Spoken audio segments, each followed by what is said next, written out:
All right, everybody. Welcome to Sunday Shenanigans. That's right.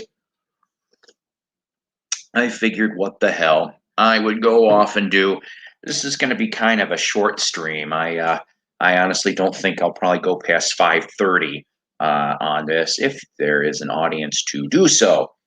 Uh, well, last Wednesday, I want to thank everybody that showed up on the stream. That was an awesome, fun stream, and I have gone off and been involved in other people's streams over the last few days. Oh, look. Hello there, Slider. Hope you're doing real good. Just got on here myself. Hello, Mike. How are you? Just got on here myself. So, I don't know. Hey, Mason. Um, so the thing is that I don't know. I don't have a lot to show this time around, but I do have some. I have some 45s. I have some 45s. Actually, excuse me a second. I've got a little bit more I forgot to bring over here.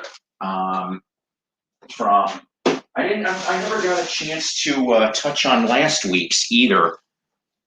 But let me get through some of the ones that were previously a Goodwill. I shrunk down the Goodwill finds, and then I found a couple stuff today.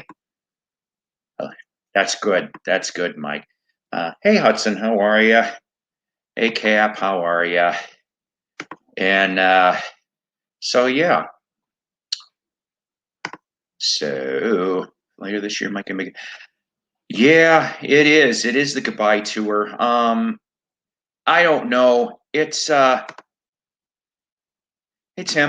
Um, the thing about that is I'm not gonna lie. I certainly would love to. I would to go see that. I really would. The closest that they're coming to is Kansas City, Missouri, which is about almost 3 hour drive from where I live. Oh, Eastern Tennessee, huh? Yeah, like I said, I don't know Tennessee very well yet, but hopefully, like I said, down the line, I'll get to head out there. But the Kansas City, Missouri show, I think it's at the Uptown Theater. That's the closest it is for me. Um, I mean, I really didn't expect that too much, out of all honesty, but I was hoping that maybe they would have hit Tulsa because when I got to see him at the Brady Theater in 2013, I liked that theater. Okay, I just liked it was like an over 100-year-old building. The acoustics were nice. It was a pleasant venue, and I would love to go see them either there or Kane's Ballroom. BOK would be like way too big for them, but yeah. Oh, hour and a half. Okay, okay. So all right. The thing is about these Goodwill finds. I know I might have shown these a long time ago in a previous episode, but what really kind of pisses me off, and I just took them out they were all in plastic bags. Look where the damn stickers are. Look where the damn stickers are. I'm going to end up having to do some very careful sticker work, but this was the best one of the bunch. Listen to me from Baby Huey, as in Baby Huey and the Babysitters on Curtum, which was Curtis Mayfield's label. This one here, 1971. The album, which of course it says here, the Baby Huey's story, the living legend. He was recording half that album and then he dropped dead right in the middle of it. And so the band had to finish up the rest of the tracks. There was a handful of Baby Huey singles in the 60s that I'm still looking for. But listen to me, awesome track if you've never heard of Baby Huey. Tennessee Theater, November.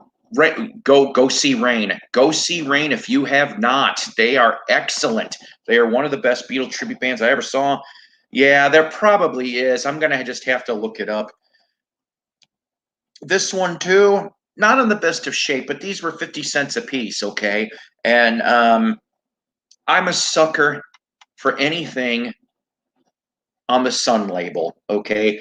This is not in the best of shape. I understand that, but if you think I'm going to let any Sun just sit there that I didn't have for 50 cents, this one here, of course, Johnny Cash, late 1958, Katie 2, Sun 321. I just love the Sun label, and You know what, Beans? You're right. You're right. I need to start getting some more, not only Curtis Mayfield, but anything that's on that Curtum label. I think that I mean, okay, fine. I mean, even going back to the impressions, I do not have a heck of a lot of that stuff back then. But good God, what a tragic story for Curtis Mayfield. I mean, damn it, getting crippled by a lighting rig falling on him. I'm like, geez, man. All right, here's one for you that I have. I've been looking for any records from this man, and I was happy to find this 45. Once again, I'll have to play the acetone game or whatever. But Dick Dale and the Deltones, Let's Go Trippin'. Like I said, not in the best of shape for these 45s, but I was not going to let them sit there. No, no, no, no, no. Now, since then, I did actually find one of his Capitol albums, but it's slightly pricey for me. Maybe, ha ha ha, it'll go down in price soon enough. Here's one of those early Beach Boys 45s, and I told Mason about this. I don't know if I showed him. 10 Little Indians. Yes, yes, yes, yes, yes. One of the early Beach Boy 45s. I'll tell you, because they're morons at the Huntley Goodwill. They were morons, Mike, at the Huntley, Illinois Goodwill. See, now, this is what I don't damn understand. They all came in plastic bags. And I, unfortunately, was also a moron, too, because I thought, that'll teach me, right? That I thought they were on the bags themselves. And I only just took them out a little while ago, and I'm like, what the fuck? So I'm there's a lot more 45s, but I'm not going to show you those because it's small label stuff that some of it's cool. I'll tell you, I got them all just for the small ass labels. And but that Baby Huey was the best one out of the Huey was the best one out of the bunch. All right, these ones I picked up today. Not too shabby, not too shabby. I'm a sucker for picture discs, and I've never seen a 7-inch Eddie Cochran. Now, this one here, this was made in Denmark, all right, but it was the Masters of Rock and Roll series, and it's Summertime Blues and Pretty Girl on here. Really, really nice. You don't come across Eddie Cochran for anything. Actually, at the place today, I saw Summertime Blues, which I think I've got that one anyway, but it was kind of scratched to holy hell. And then this one here, I ended up picking up. Geez, but the record is nice and minty, and the sleeve, everything, $5 total. Couldn't pass that up. I like DC5, so I've got a nice copy of I Like It Like That. Yeah, yeah. DC5, one of the underrated English bands to come out of the 60s. Brit Evasion. I'm tired. I don't know why I'm tired, but I am. That's right. There ain't no cure for the Summertime Blues. Obviously, Eddie's was very kick-ass and early, but I love the Who and Blue Cheers versions just as well. Let's see. So, out of this big bag, I said big bag, of 45s that I picked up, I touched on this in the last episode, but I didn't get to go through a lot of them, okay? And some people like it when I show some of these things. So I'll just show you some, and then I'll open up a link for whoever cares to. Some of these I ended up just getting just for the picture sleeves. I like Rick Nelson, but I don't have too much Decca material. Okay, all my stuff is Imperial mostly. 10 cents a piece for everything that's in this damn bag. How about this? A nice near mint condition 45 and a picture sleeve that, of course, isn't in near mint condition. But hey, I love it though that it says Walmart, the old sticker, and 98 cents. Now I picked this up just a couple blocks away from the original Walmart. Yeah, I'm within driving distance of the original Walmart, where it got started in '62. Okay, but it's not. They stopped being in that location. If I remember correctly, it was in the late '80s, maybe around 1990, and then they moved to building number two. So they got out of building number one, and most of the building is an antique mall. Yeah, most of the building's the antique mall, and then there's a little part that's vacant right now. So every time I go into this antique mall, I try to picture myself, like, wow, this was the original Walmart, and yeah, it was big. If you took all the booth spaces out, you could see how big it was. But I just can't fathom it. I have to look at the old pictures, for that kind of stuff. Live at Leeds is such a damn good album for the Who. In my opinion, from about 67 to 73, they couldn't do no wrong. Honestly, I think that was their prime period back then. They closed your favorite Salvation Army store where 45s were $5 for $1. Oh shit, after the C word. Yeah, that's right. It's a C word, all right. Uh, Damn it, Tim. No wonder why. I would have been very upset too. Um, I would have been very upset. Yeah, I know, right? So here's one that I was listening to yesterday, and I didn't even know because I showed it on. Well, no, I told Richard about it in his stream. Okay, but I didn't show it. This is a promo copy. It is, I'd say, maybe about at least VG plus. Okay, from 1969, Al Green on High Records. I want to hold your hand. Yeah, that's right. His take on the Beatles' classic song. Now, Discogs doesn't have this. There's no valuation on the promo, but I can tell you that the stock copy goes for about $45, $50. And I'm like, I didn't even know the damn record existed. Go listen to it on YouTube. I, I used to have a running joke. There's no such thing as a bad Al Green record. Okay, maybe there's one or two, but this isn't one of them. Okay, so I was pleasantly surprised on that. Also, oh, okay, here we go. Now, I love garage stuff too, and yeah, there is that. That's funny. That's funny, Precode. That should be in the BC Constitution. No valuation without representation. So I've always liked this song, and yeah, they were a one-hit wonder, and they used to play it on the oldie stations. Remember when there was oldie stations? I miss oldie stations.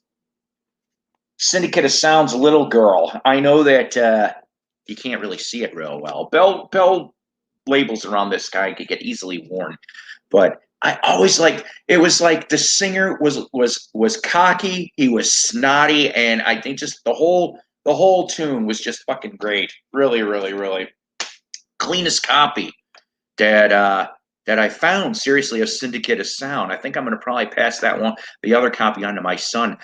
I know, Tim. That surprised the hell out of me. I've got a couple more surprises I'm going to show in here too in a second. Yeah, damn it. All right. Let me shift on something for a second, and I appreciate the 7 people that are Joke's on you. Yes, later. In fact, after I'm off this broadcast, I'm cooking. Hey, Flash, how are you? So I'm a radio nerd. Okay, I don't know how many of you people are radio nerds out there, but I just got done looking over an article over the last couple days.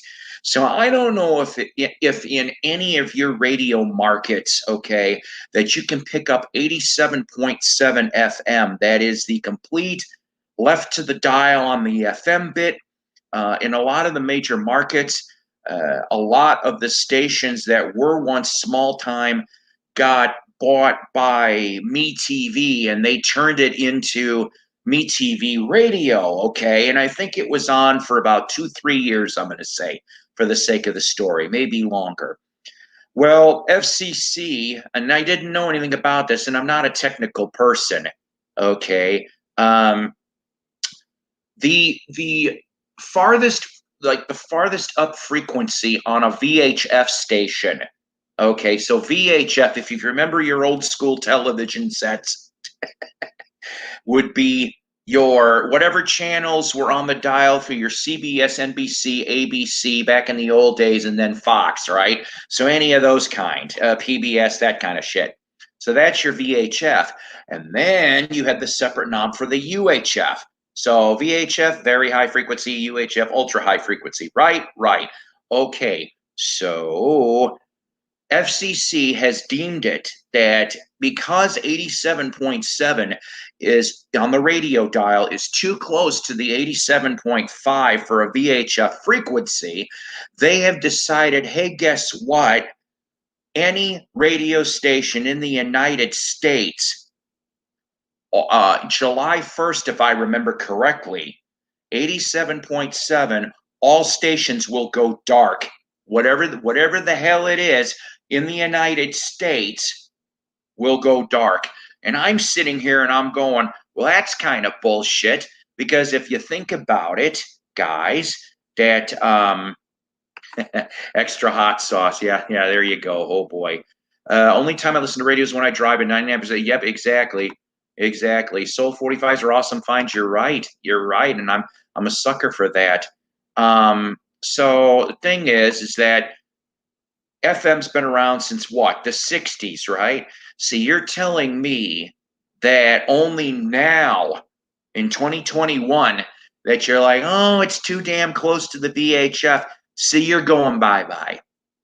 So if any of you guys, I know most of the time 87 to about 92 on a FM dial is what? It's usually religious or college stations or, well, what do you call it?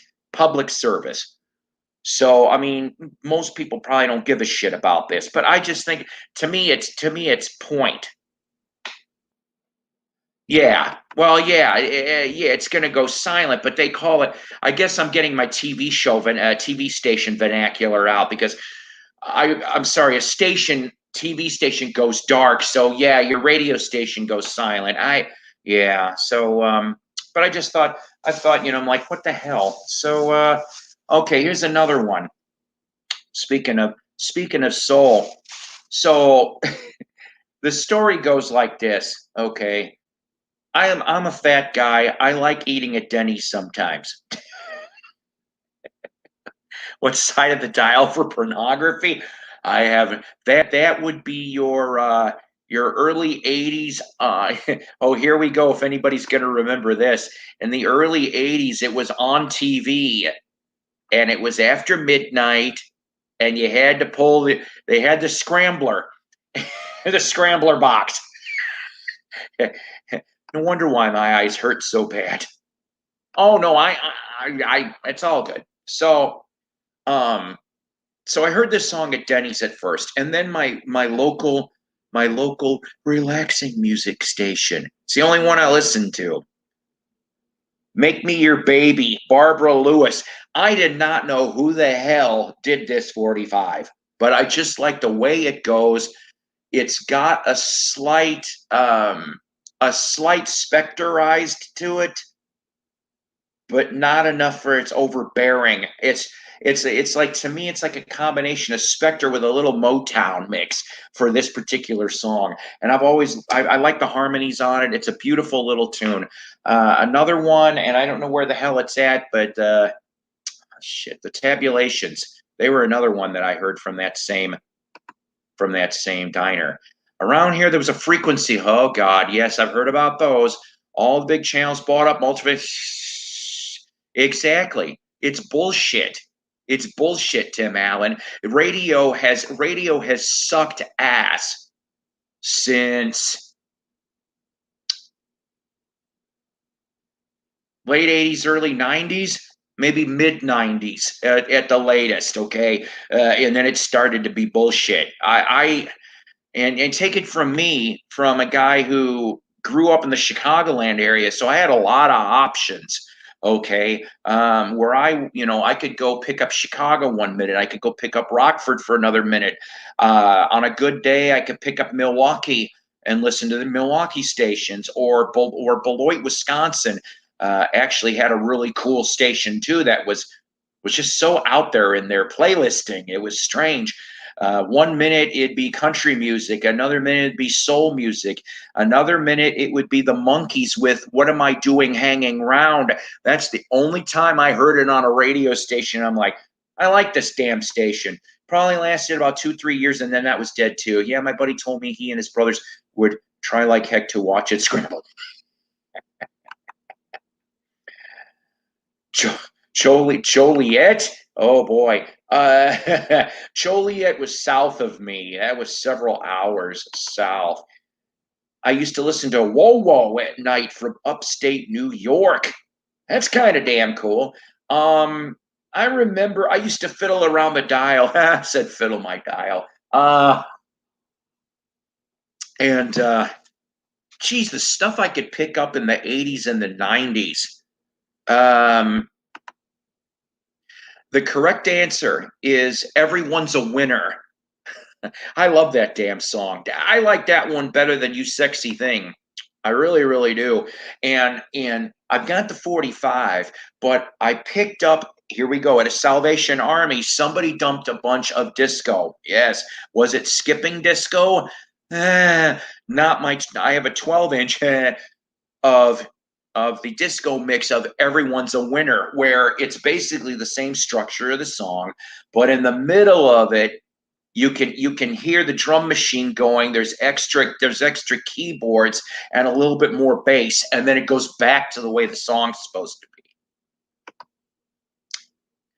Okay, Calumet City is south. I didn't hang around the south suburbs very much.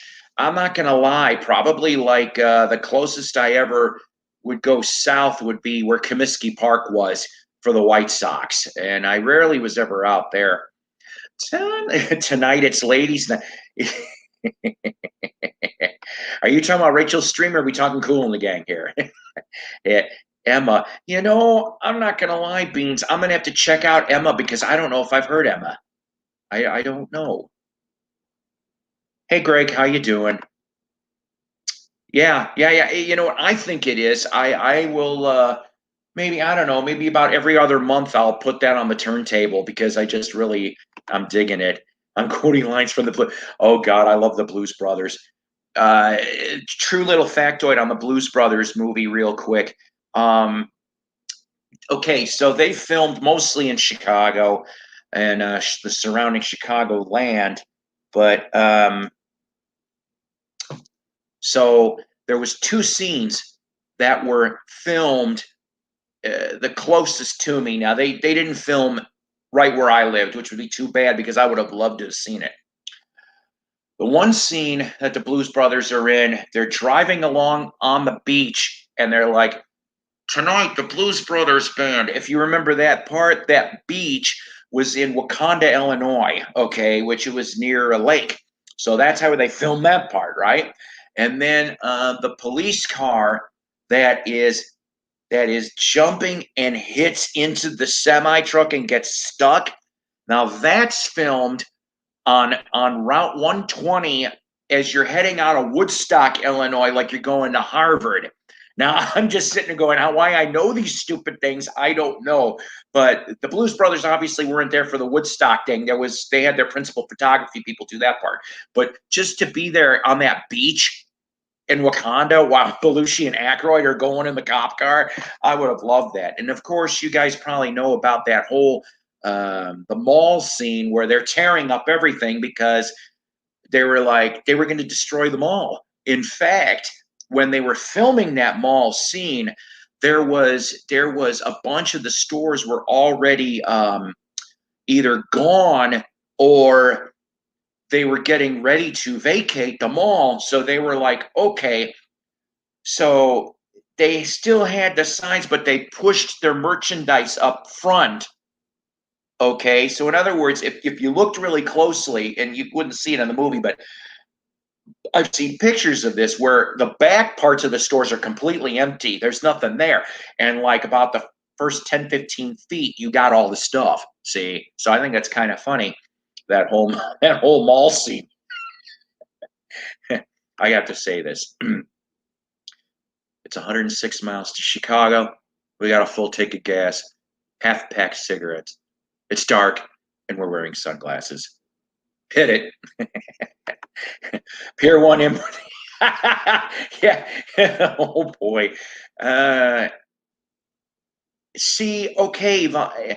Damn it. I'll tell you something. AM, there wasn't much on AM, even in Chicagoland, where I was at. I mean, okay, they had an easy listening station. Um, shit. Um, there was an attempt at oldies. I remember that, but there was an awesome station that I used to listen to, AM 1000, and it was the Loop AM 1000, and that's when you had Jonathan Brandmeier, Kevin Matthews, Steve Dahl, Gary Meyer, even Danny Bonaducci was on this damn channel. I never there was a I used to have to take the train into the city for school. My radio dial never left that because I was entertained for many, many hours. Um, I got to meet Steve Dahl in the '90s, and then I got to talk to Kevin Matthews on the phone for 2 seconds. Do, do you have Miss Bacon Crash?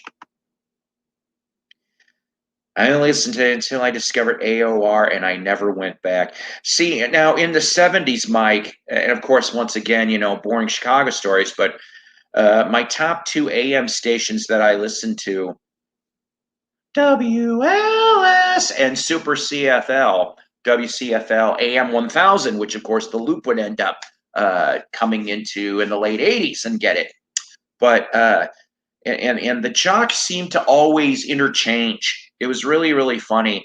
And what happened was, like, okay, LS became rock in '60, all right? And if I remember, CFL became rock in like '63, '64. So, like, through the rest of the '60s and the early '70s, there was this big battle between these two AMs, all right? Sure, there was other AMs, but nothing was going to touch those two, okay? And I remember listening the early '70s to the mid '70s, okay, back when these two were going at it. Larry Lujak was one of the big ones there, okay. Let's see, Tommy Edwards, John Landecker, Fred Winston, whole bunch, okay. And I remember, I liked Larry Lujak, okay, Mr. Super Jock. And then, but the thing was that CFL made a big mistake in the spring of '76.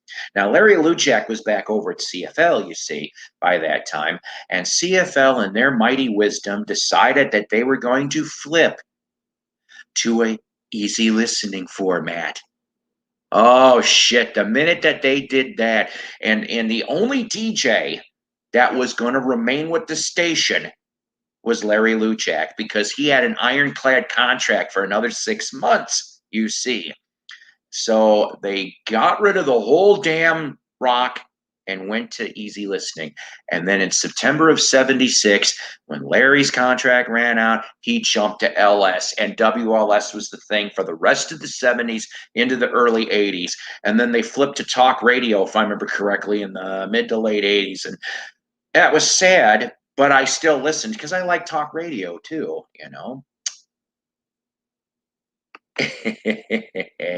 That's right. WKRP went rocking about 1979. The former Johnny Sunshine, of course, who came from San Fran, and he ended up going to Cincinnati and became Johnny Fever.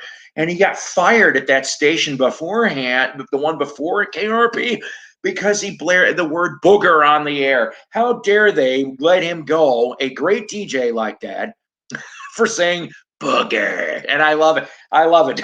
And booger. Listen here, my babies. That show, oh my God, I love KRP.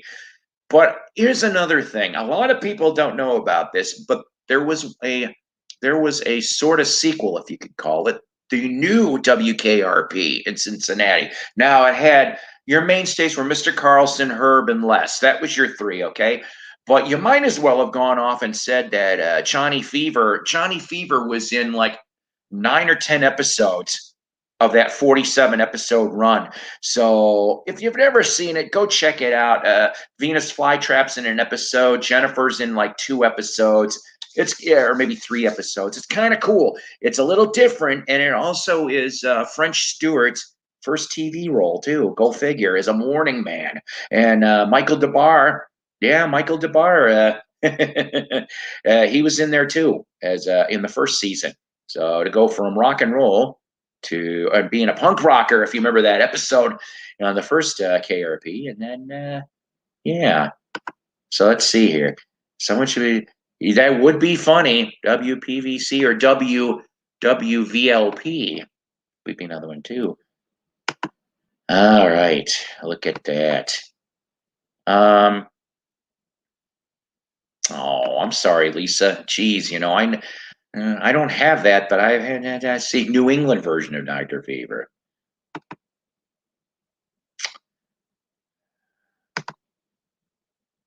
Sylvia Sidney, Hitchcock connection, played the boss's mom. I didn't know there was a Hitchcock connection. You're right. She was, yeah, that was the pilot, right? I wonder why they replaced her. That's kind of strange about that. Sorry, Lisa. Um, you know what? I know. I've been on here for a half an hour. I'm so sorry. I've been a little rude, haven't I? I've been a little rude and haven't done this.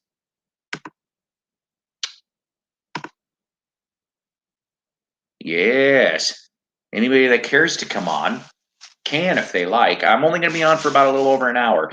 How about what seems like a psychedelic Nights of Day? Everybody needs somebody to love. Now, I got to tell you, this is what cracks me up about a lot of these 45s, okay? I know you can't see this really well, but it's stamped KTEL. It was an ABC owned station out of Walla Walla, Washington. I am not making this shit up, ladies and gentlemen. I think that's pretty cool. A lot of these 45s are stamped with KTEL before there was a real KTEL.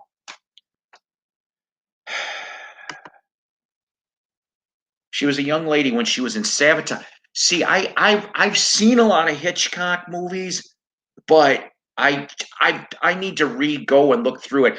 Oh, Inglorious Bastards. Oh, what a film. See, exactly, Tim, because Tower, there's a lot of surprises. You know what I actually would like to find? Uh, any of the stuff from the Sun Rays. If you know what I'm talking about out there, guys, about the Sun Rays. Discovered by Murray Wilson. That was his revenge band.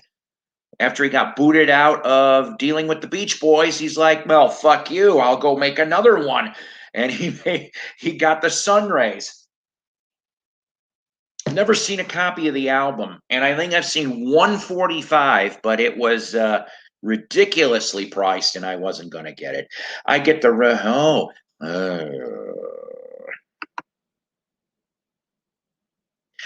53 films. Mike, I'll tell you something. I my only little Hitchcock story. Um, yeah. Okay, yeah. And Andrea, thank you. I couldn't remember what the name of that was. Well, honestly, good for you on getting that. Like I said, I've never come across it. Um, but so my only Hitchcock thing, and it's not much of a story. I wrote to Hitchcock. I wrote to Hitchcock in the late 1970s, asking for his autograph. Of course, I never did. Uh, anything like that. I never got a response. Probably, why not? Murray had to beat on somebody. Ooh.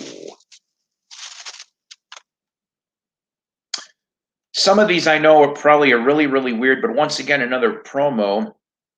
I don't know who Dolores Hawkins is, but growing up on Epic with I Take This Man, I've played some of these and some of them I haven't.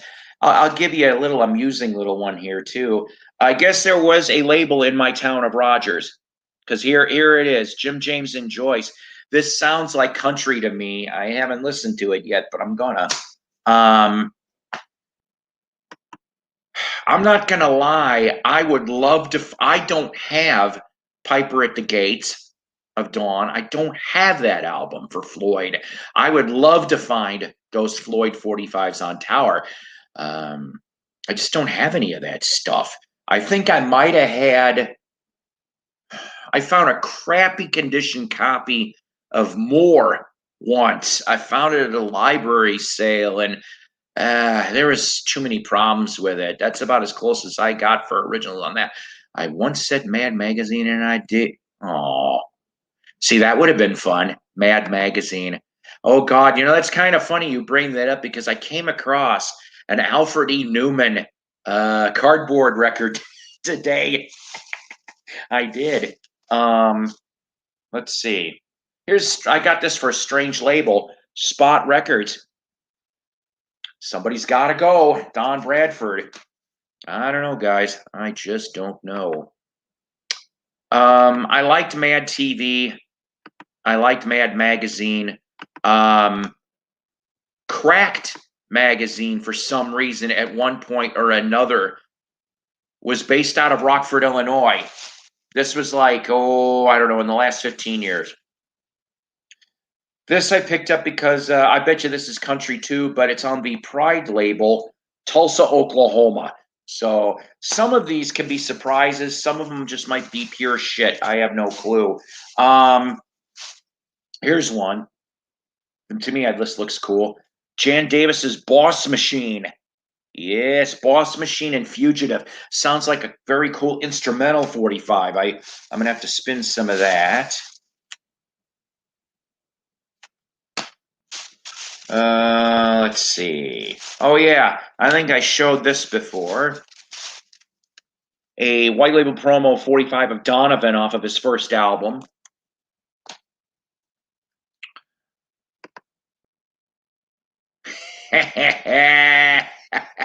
That's cool. That is actually really cool that David Letterman read your letters.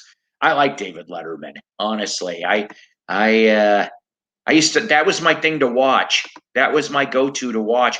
And so let me explain on this, since I am old school. I can say that. Yeah, I watched Carson. Okay, I watched Carson when I was growing up. I was a little kid, so I couldn't watch it too much. But when I started to be a preteen, junior high, I would watch maybe more. So late '70s, early '80s, and I'd watch. But the thing was that, and I don't know. I know Carson got pushed out by Jay Leno and NBC and Leno's management because Carson wanted a couple more. But look, okay, so he got 30 years on the network, 62 to 92, okay? But there was rumors supposedly of NBC wanting to get rid of him 5 years sooner, maybe even more than that. Did Carson stay on too long? Maybe. But you know what? He was the thing for 30 years. So I remember though that I would flip on to Letterman. I thought Letterman was funny. I did watch some of Conan, the early Conan stuff, okay, and I liked that stuff. But then I just kind of fell away for a while on that bit. Yeah, very folk on the first album. That's right. My brush with I made Norm Washington howl with laughter at a Beatles convention. Hey, there you go. Vinyl Kicks It was run yesterday. The first Donovan album's pretty cool. There's a song on it called Santa Ana or something like that. Thought it was funny hearing a British guy sing about Texas history. I know, maybe there must be a fascination, honestly, with Texas history, because let's face it, Phil Collins supposedly has the biggest collection of Alamo artifacts. Seriously. Seriously. Yeah, yeah. You know what? A very long time ago, before Colbert, okay, when Colbert was at Comedy Central, I thought he was hilarious. The minute he went to prime time, I didn't like him. For some reason, it's just the mood changed. So oh well. All right, brush with greatness. I'll tell you my brush of greatness. I think I might have brought this up once before, but just bear with me. So the early days of MTV, okay, Martha Quinn. I thought Martha was so cute. I still think Martha's cute. She read my rock and roll trivia question, and it was on, I remember this, Lincoln's birthday, 1984. Lincoln's birthday, 1984. And yeah, and I was cool for about 2, 3 days in my high school because they're like, I love it. It was like Paul Pease, McHenry, Illinois. Yeah. Oh, and what was the trivia question? I know this is pretty passe now. John Lennon, Paul McCartney sang back up on a Rolling Stones song. What was the song? That was the trivia question I put on the postcard, which, of course, the answer is that's right. Who said we love you? That is correct on that. I am not a big Fallon fan either, although his musical impressions are damn scary. I don't know how he pulls it off. I like Greg Kilborn. I do actually. I just don't watch much regular television anymore. I'm not gonna lie. Yeah, like I said, I just like the musical impressions. Um, John Oliver's good too. John Oliver's good. I like his. I like some of his shtick. I just don't watch a lot of this. YouTube is my format here. I watch more YouTube. No wonder why I'm a fat ass. I watch I watch more YouTube than I do with regular television. Okay, and of course, the only thing that I'm going to go off and watch on regular TV is Saturday nights Me TV with Svengoolie because I love Svengoolie. And remember, kids, no personal checks. So sometimes after that, uh, like, okay, so I have a digital antenna. I refuse to pay cable. So Saturday nights, if I get a good night, Svengoolie 7 to 9, 9 to 11, I flip over to Retro TV channel.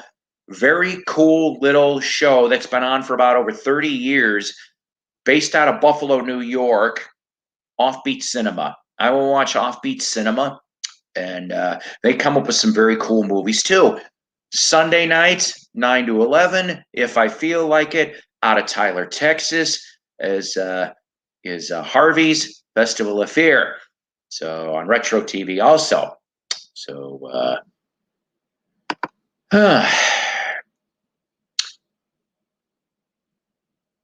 right, right. The Neil Young impression gets me. What was the other one? Him as Jim Morrison doing the Reading Rainbow theme. That cracked me up. Uh, I don't. It's just. It is what it is. Yeah, YouTube is life. It is pretty much. And I'm not going to complain because I can watch almost any damn thing I want. Mostly, I always find something. Lately, my rabbit holes have been. You see, I like silent comedies too, but I know you're a big fan of that. I just haven't watched too much. Yeah. See, I'm not. Yeah. Screw it. I've got plenty of books. I've got a stack of books and all that. Yeah. Yeah. Uncle Pete. Oh, you got me on Uncle Pete there, Tim. I like. Well, what was it? All right, I went down a mini rabbit hole the other day and watched some late 80s, early 90s Joe Franklin show episodes. How about that? When I was a kid in Eastern Connecticut, used to be able to pull in a radio station out of Buffalo, New York. I've heard of WKPW. I don't know why. That's pretty cool, though, damn it. Hundreds of silent comedies. In the 90s, in the early 90s, where I lived in Harvard, Illinois, which, like I said, was a border town for Illinois, Wisconsin, I would go off and I'd turn around the AM, FM, mostly AM, And once in a while, I could pull up the channel CHUM, Chum Radio, which was oldies out of Canada, but I cannot remember where Chum came from. Any Canucks out here in the audience can tell me where Chum was based out of. That would be awesome. But I used to listen to them every so often. And the CBC. A silent film is a good one too. I haven't watched that one in many, many years. I think wasn't there like one word spoken in the middle of silent movie? It was like no, and then it went back to being. Yeah, vinyl. I enjoy my online friends too. I have I have very few real life friends. Okay, I know that sounds really bad, but listen, between work, I don't have any work friends. Okay, I get along with people at work, but there's just none of them that are around my age that I want to hang with. Um, but I have my bestie Donna Joe Cat Lady. She's awesome. She's so awesome. We get, we used to go to concerts and stuff together before the C word happened, and we go to comedy shows. I showed about the Jim Brewer stuff last episode, but we are getting ready for Rob Schneider. We've got tickets to go see Rob Schneider, and I'm going to bring some DVDs to get signed.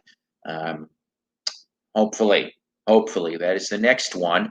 Wa- Watching porn on mute can say, well, yes, it is. Yes, it is. Although it would be really funny if once in a while you'd have one of those. What the hell do they call those? The cards. You got the silent movie footage, and then there's the card explaining, and then the money shot happens. The money shot. Oh God. Uh well, okay. I'm no saint. I shouldn't be watching it anyway. It does not consume me. It doesn't. I can say that. I had there has been times in my life that yes, I had an addiction to porn. I did. Okay, I don't mind saying that. But that was, I don't know, my 20s and 30s.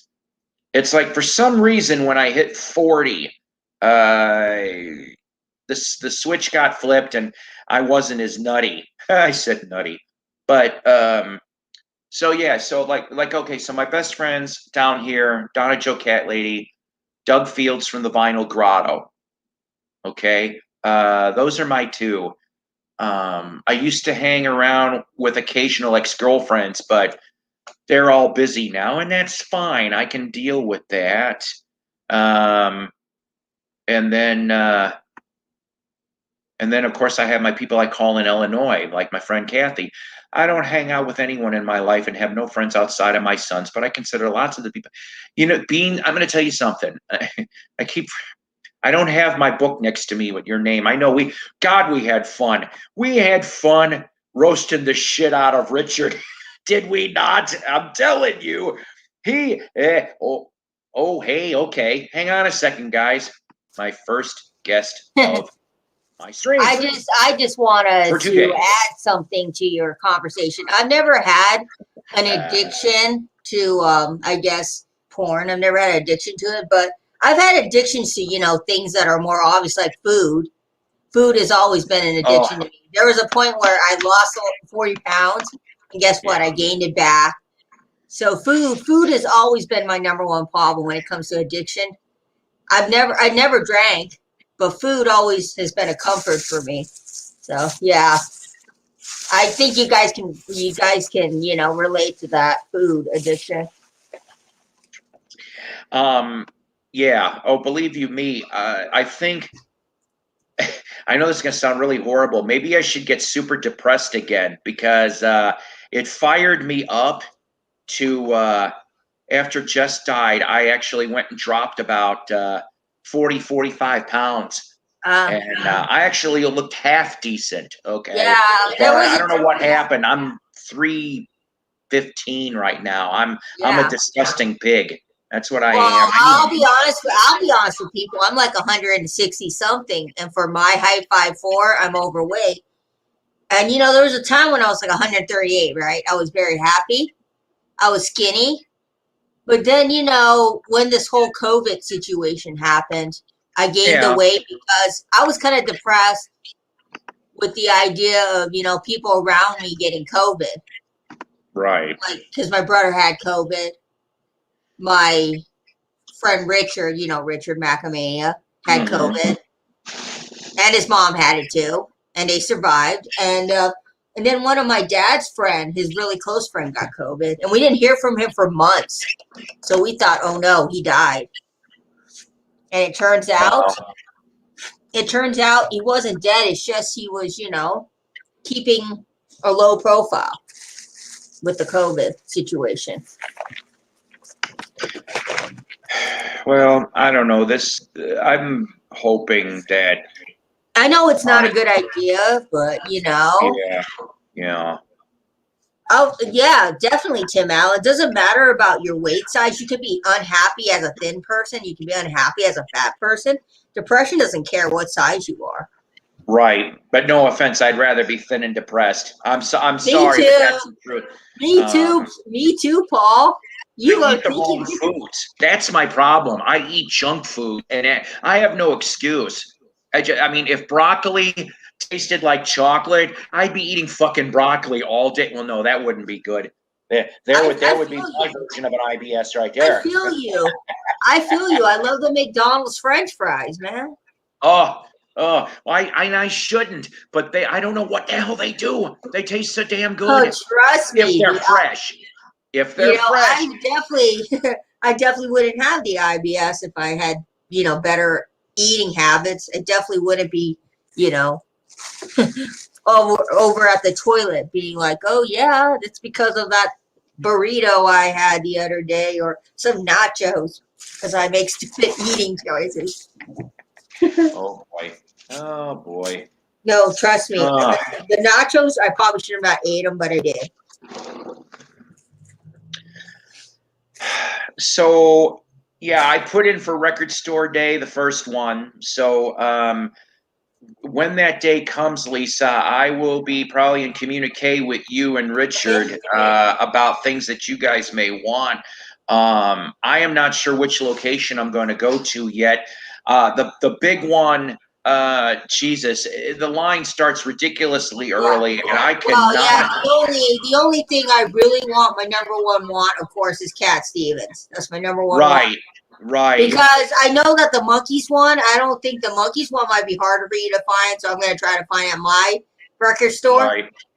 But the reason why I want the Cat Stevens one is because of the fact that it goes for a lot on eBay, $700 to $600 for the original. It's ridiculous. Hey, I wonder. Okay, let me ask you something on this.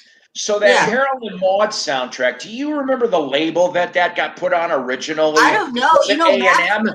Probably. Matt from Too Many Records got a copy of it. Somebody gave him a copy of that album, and I was like, "What the?" I was like, I've never come across that. He got a $700 album for free. Somebody gave it to him. I'm looking this up right now. Well, I think it was on. I think Cat Stevens' label was A&M. You want me to go look at one of my Cat Stevens album? I can see. That's all right. I got it pulled up. Because came out in 1972. Yeah, that's when the movie. I believe the movie came out that year. And I wonder why it goes for so that's much. Interesting. There's a YouTube March of 2014. He as Yusuf, he plays songs from the Harold and Maude soundtrack. Yeah, because the Harold and Maude soundtrack, the song from the most famous song from the Harold and Maude soundtrack is "Sing Out." You remember that scene where Harold is on top of the hill and he starts singing that song at the end? For those of you who've not seen the movie, I'm sorry, I'm spoiling it for you. But so get this. Yeah. if you don't end up, I'm looking at this right now. If you don't end up finding that over at Record Amoeba? Store Day, yeah, at Amoeba, roughtrade.com right now has got the I guess they put them out in limited quantities on multicolored vinyl in '07 via Cameron Crowe's Vinyl Films label, and it's 20 almost 24 pounds Oh yeah, per yeah. price. But I want to try to get the Record Store Day one because I think that would be unique and kind of fun to have. Yeah.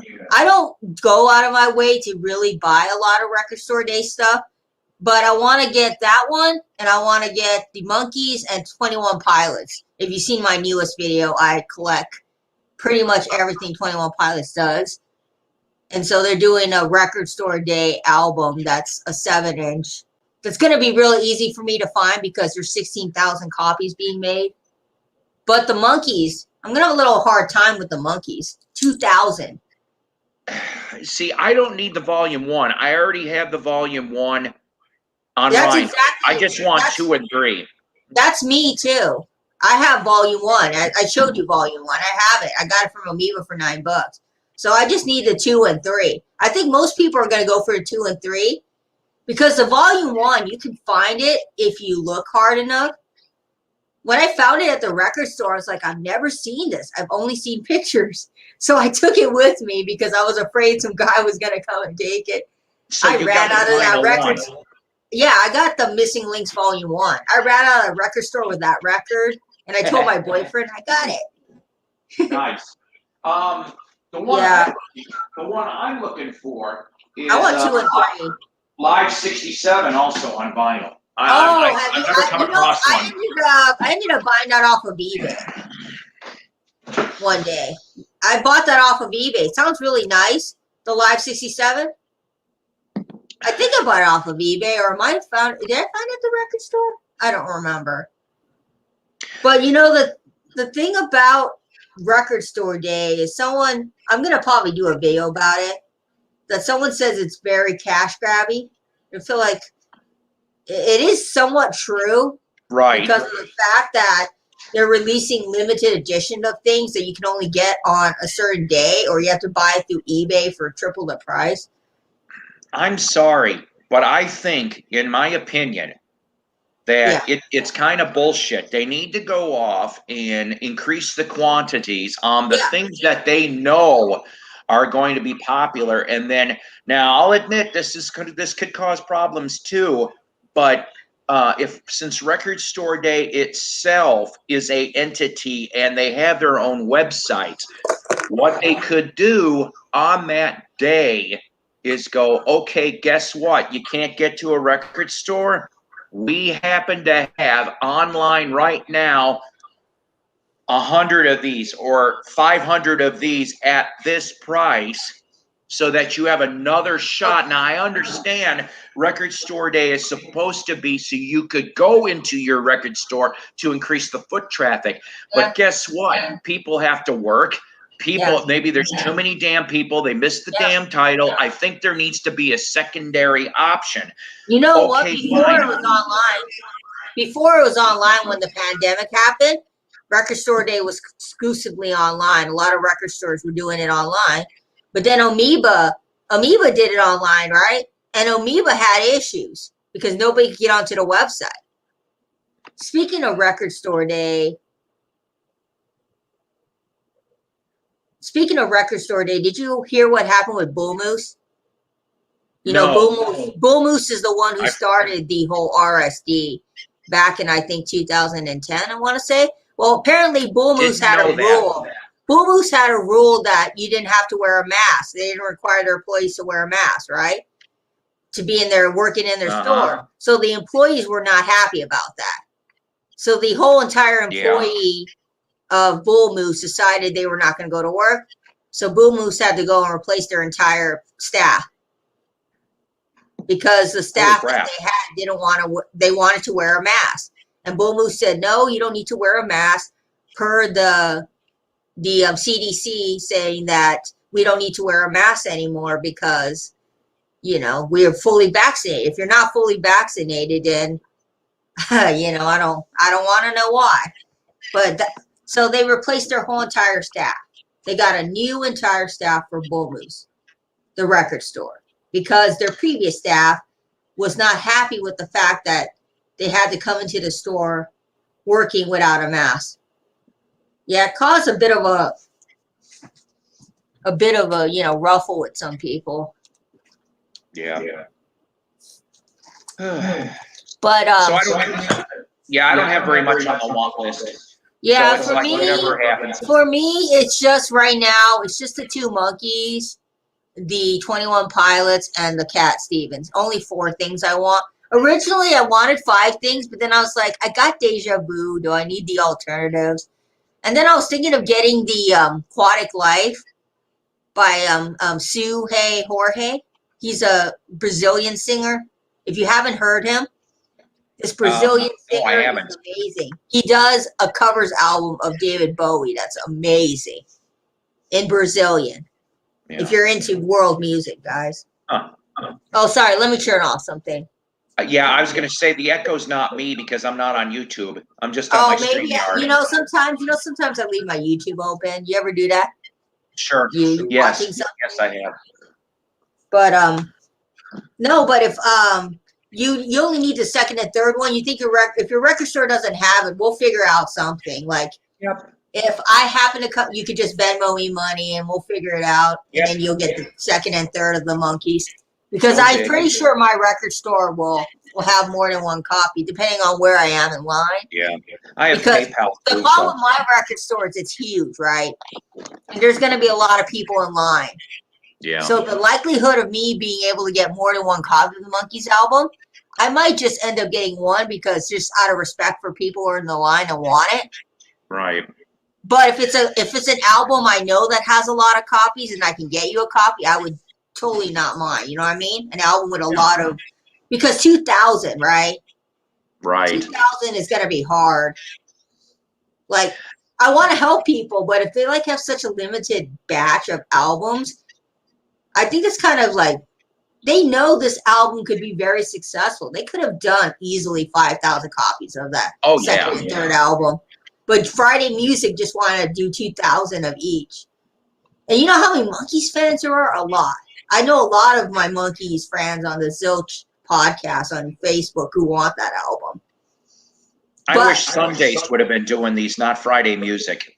I don't really care much for Friday Music, tell you the truth. I have a Friday Music release. I have the Head Alternatives. Because the reason why I bought it, because it looked really cool and it never had a gold record. I think it's on gold. Is it on gold? I think it's on gold, isn't it? On gold vinyl? Alternate Head? Yeah, the Alternate Head. Yeah, it's on gold. But I was kind of disappointed with it. You know, because I paid about like 30 something for it, which is now the going rate for vinyl. And when I got it and I played it, I was like, I got lucky. 15. At one of the flea markety stalls. They had it in the newer releases. I'm like, holy crap! Why is this here? I bought it when it was announced, and then they got the double LP of the. I think it's more of the Monkees. You know who Andrew Sandoval is? Right. Oh, I was just going to bring him up. What a segue. Yeah. Speaking of Andrew Sandoval, he's released a book. He's released a new book. But the book. Go ahead, Lisa. Talk about it. That's what I was going to bring up. The book is $75. Yep. And the Super Deluxe book is $225. And if you buy the first 2,000 who buy the book gets Andrew Sandoval's autograph on the book, from what I heard. But I'm just, I don't normally go out of my way to buy expensive books. You know what I mean? It's 700 pages, right? Yeah. I'm assuming the book really chronicles the entire Monkees history. Andrew is damn good at what he does. He is good. They increased the page count to 740, he said. And I'm not going to lie to you, Lisa. I put in for a reservation a couple months back, and got my. I saw the Facebook announcement through his page. Pulled the trigger on Thursday and got the $75 version because there's no way in hell I'm paying more than that. I mean, he did this. He did this thing. Andrew Sandoval. He did the entire discography of everything they did. This whole entire Monkey's Good Times thing. When he came out with this, it was made by him. Andrew Sandoval decided everything that was in the book. It chronicles everything they've done from the beginning. I'm jealous of that. That's a nice tour book. Yeah, 1956 is when Mickey Dolenz did his circus series. I'm sure you guys have seen that. Cute little Mickey Dolenz wanting to be in the band. Yep. And then you've got Davy Jones as the Artful Dodger and Oliver. I've seen that. And then you got Mike Nesmith with his very first single in 1963. Mm-hmm. Yeah. Never seen any of those Michael Blessing 45s. I'm looking for those too. Yeah, when the book came out at the concert, I had to buy it because I saw Andrew Sandoval and I said, "Thank you for all you do for the Monkees." And he said, "You're welcome." I said, "You're a good historian." I saw him at the Pantages. He was just out there chilling with people. So yeah, he's very good at nice. But that's why I got the book. Yeah. I cannot Which wait. one did you get? That's going to be one of those books that's going to take a few weeks to a couple months to get through. But I'll be sitting with my reading glasses. Yes, I'm old. I need reading glasses. And I'll be like, oh, shit, I didn't know that. And he says there's a lot of information that got uncovered as they were getting ready to finish this. Paul? Did you get the super deluxe or did you get the standard? The $75. Oh hell no! I can't afford like the $75 one. That's what I got. No. You know what? I'll be happy with that. You know what? I'm thinking of pulling a trigger next month on the book because it looks very well detailed. And from what with the tour book that Andrew Sandoval did, I definitely think I will maybe I'll pull the trigger on it. But right now, my money's going to RSD. I'm sorry. I don't know until maybe after RSD I'll think about it. Yeah, because we're all. Well, I don't mean to sound like a commercial. Yeah. But Andrew said that if you pull the trigger and do the pre-order by June 30th, he'll honor that price because after June 30th, the prices go up a pitch for each version. Yeah, I mean, I don't know why, but I don't know. I don't know yet because I got 2 books. I've got 2 books with my collection. Tim. I'm not ignoring it. How are you doing, Tim? Anything you're looking forward for? RSD? The Monkees. Talking about RSD. Yeah. Oh yeah, everybody wants the Monkees. My record store will probably get like 2 copies of each album, I imagine. So I'm gonna try to get one for Psycho's Platter. I came on to offer you a record. What's that, Tim? I came on to offer you a record. I've got an extra copy of the Monkees Live in '67 if you want it. Not an original, a repress on red vinyl. But the repress is cool because it has all the songs on the CD. It has a couple extra tracks not on the original. You got to get that out. Okay. Definitely, Tim. Definitely. We'll talk, but you know what my email is, right? No, but I'll give you yours, I'll give you mine, whatever, and we'll figure it out. That's fair. You'll like it. I'm going to put it up now because it's no secret. But it's I'm just going to put it up right now in my comment bit. But it's psycho_at yahoo.com for anybody that wants to care to be involved. And just send me. I've been a bad boy. I kind of let my email stockpile for close to 2 weeks, but I whittled them all down that I can. But yeah, just we'll talk. That's fine. Yeah, I might have to. I'm not gonna lie. I may have to wait for about 2 paydays because if that's all right with you. No, I'm gonna send it to you. I'm gonna send it to you. Tight.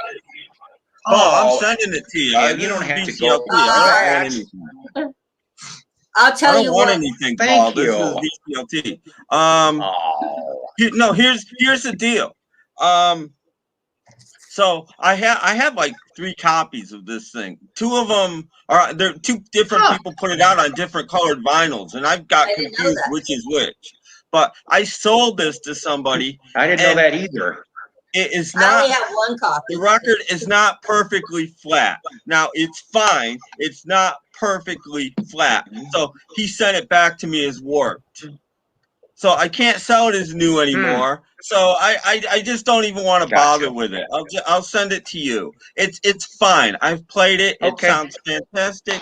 People can be idiot. It's my only real return I've ever had. And I'm like, people are just so picky. I mean, if they want to see warp, I'll show them warp. It's not warp. It's just not. You want to see actual warp? I'll show you actual warp. Here we go. Thank you. So thank you, Tim. I don't want anything for it. Now that's actual warp right there. Look at that, baby. Yeah. No, this thing is fine. So, and I think it's the red vinyl version, if I'm not mistaken. FYE had a version too that was a different color. I have both. FYE does really good pressings. I bought their. They were cheap for a while. I was picking them up for like $7 or $8 a piece, new sealed. Yeah, FYE did a pressing of Good Times, which was really nice. It was a steel version. But we'll get together and I'll send that out to you, Paul. You'll like it, Paul. It's a great album. Thank you so much. It is really good. It's really nice. I love at the end when Mickey's like, my drums are disintegrating. Yeah. Yeah. Next time I'm in the record store, I got to pick up some Mickey. The iconic album. So there is something that everybody's bringing up stuff, and that's kind of cool. So I will admit, Friday music, I may pull trigger on this because I've never come across. Mickey did a CD for kid called Mickey Sings You to Sleep, and then he a Broadway one. Friday is putting both together in a CD set, and I'm like, one I probably will get because I remember I came across 1 copy on that Kid Rhino, and they wanted $50. I ain't paying $50 for a damn Mickey Dolenz Kids CD. I'm sorry, I'm not doing it. But I feel you. I feel you. I'm looking at Friday music right now and seeing all the releases they have. They got the greatest hits. They have Davy Jones. Oh, they have Live at 1967. The red limited edition gatefold for $36. Yeah, that's what I'm pretty sure that's what this is. I'm sending the ball. Oh, they got Justice on vinyl. I don't have that one. I might have to pick that up. Let's see. That's the one that they put that on vinyl. Yeah, it's on Justice vinyl. is on vinyl. It's now on vinyl. Pricey. I've never pulled the trigger because it's always like $40, and I don't want to spend $40 for. Yeah, this one's gonna be about 40. Yeah, they're always like $40. Well, that's the thing about vinyl nowadays, Tim, is most of it is 40. I spent $45. I'm not doing it. I'm selling. It's a seller's market, so I'm selling. I know someone asked me why I'm buying CDs recently, and I go, because CDs are so cheap. You pay $40 for a record. Yeah. They might be worth something. I mean, CDs might have their time again. Just like, of course they will. I think in a year, cassettes starts to be worth some money. Someone asked me, do I collect CDs because of Mason? Yeah, somebody recently wrote me on my video and said, do you collect CDs because of Mason? I was like, no. I've been collecting CDs before Mason was born. I've been collecting CDs since 92. That's before Mason was born. So it's kind of funny. When Mason was not even in the womb of his mom, I was collecting CDs. And Mason acts like CDs are, the greatest thing since sliced bread. And I was like, Mason, I've been collecting CDs for 27 years, Mason, or 29 years. I know. But, I got to think about that Justice one. Maybe I'll get it on CD because the vinyl is going to cost me like 40-something. I have it on CD. Yeah. If like something is too expensive on vinyl, I just buy it on CD. That's what most Here people comes do. another one. Oh. Hi, kids. Beans. Hello. Hey, Paul, Ta-da! not to jump on Tim's thing here, but remember a few weeks ago I told you about the Monkees DVD season 2? That's right, sir. Yeah, I just found it in my closet like 2 days ago, so that'll be coming soon. So That's a good one That's to have. awesome. you're gonna have a Monkees Christmas in June. Speaking of that, yeah, you got Nothing wrong with that. And hey, look, it's a cool thing to have. seriously, for you two, I know you said you don't want anything, but if you guys do, drop it in the email. I have no problem doing that. Look at you, Lisa, with the box. I'd love to get that Blu-ray box. It's ridiculously priced. I can't do that. No. Hey, my The one grandma got me that before she passed away. She said you could have one item, I'll buy it for you. So I asked her for that. So I keep that because it's something I have with my grandma. I never thought I'd get that Blu-ray set because it was so expensive. And then went to see Mickey and Mike back in April of 2019. And like a couple weeks before the show, they had it on their website on sale for like $300. So I'm like, this is the last time I'm probably ever going to see it for like. It's pretty cool. They have like some special like vinyl that came out from some of their DVDs I have in my collection. There's certain things that I wish they would, or just reduce the price more. The monkey set is one of them. I mean, like I said, 300 is just too damn much for here. I only really want to see the special disc. The collector's disc, and they only showed one clip on YouTube, and it's Davey singing "Someday Man" on some very the music scene or whatever, and that's and that was because of Rhino, and I'm glad they did it, but I'm like, what's the rest? I want to see the rest. And the other thing, this has nothing to do with Monkees, but bear with me, the Gene Simmons vault. Okay, because I'm a Kiss fan, but I ain't paying $2,000 for a damn vault. And now it's been a few years. Obviously they canceled all appearances because of the spurt going. Can you just go off Rhino and put the damn 11 CDs and mark it for about $100, please, for the rest of us? Because I just want to hear all that. I don't need the rest. I feel you. The Ozzy Osbourne box set was $500, and I love Ozzy Osbourne, but I'm not going to spend $500 for his vinyl collection. Like, just put it on CD. Get rid of the oversized vault and the Gene Simmons like action figure and just throw the damn CDs out. I know they can do that. Exactly. They can totally do CDs. CDs are cheaper, and I don't mind buying CDs. And there's a cool channel. It's not like Gene is hurting for money on YouTube. Anyway. It's not like he's hurting for money. Yeah, Almost Human.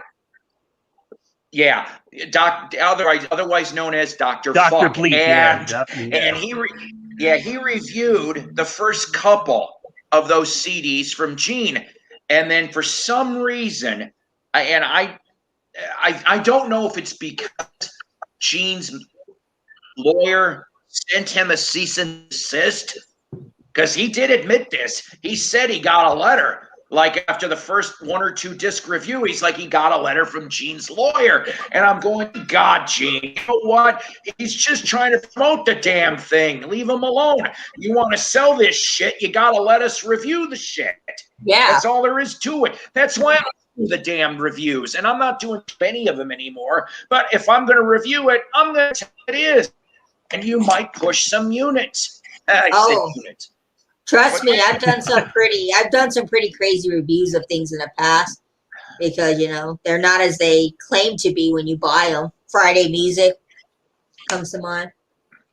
Yeah, and if Gene would just put out just the CDs, imagine that he'd mark it down to only like $999, and you could buy it. Come on, Gene Simmons, a CD box set should be about like $90 or $80 for like a 6-disc CD. They should not make it so expensive. Yes and no.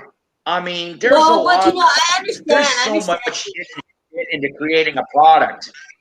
Of course there You is. know? I saw a video about how they create vinyl records on YouTube, and it's very fascinating.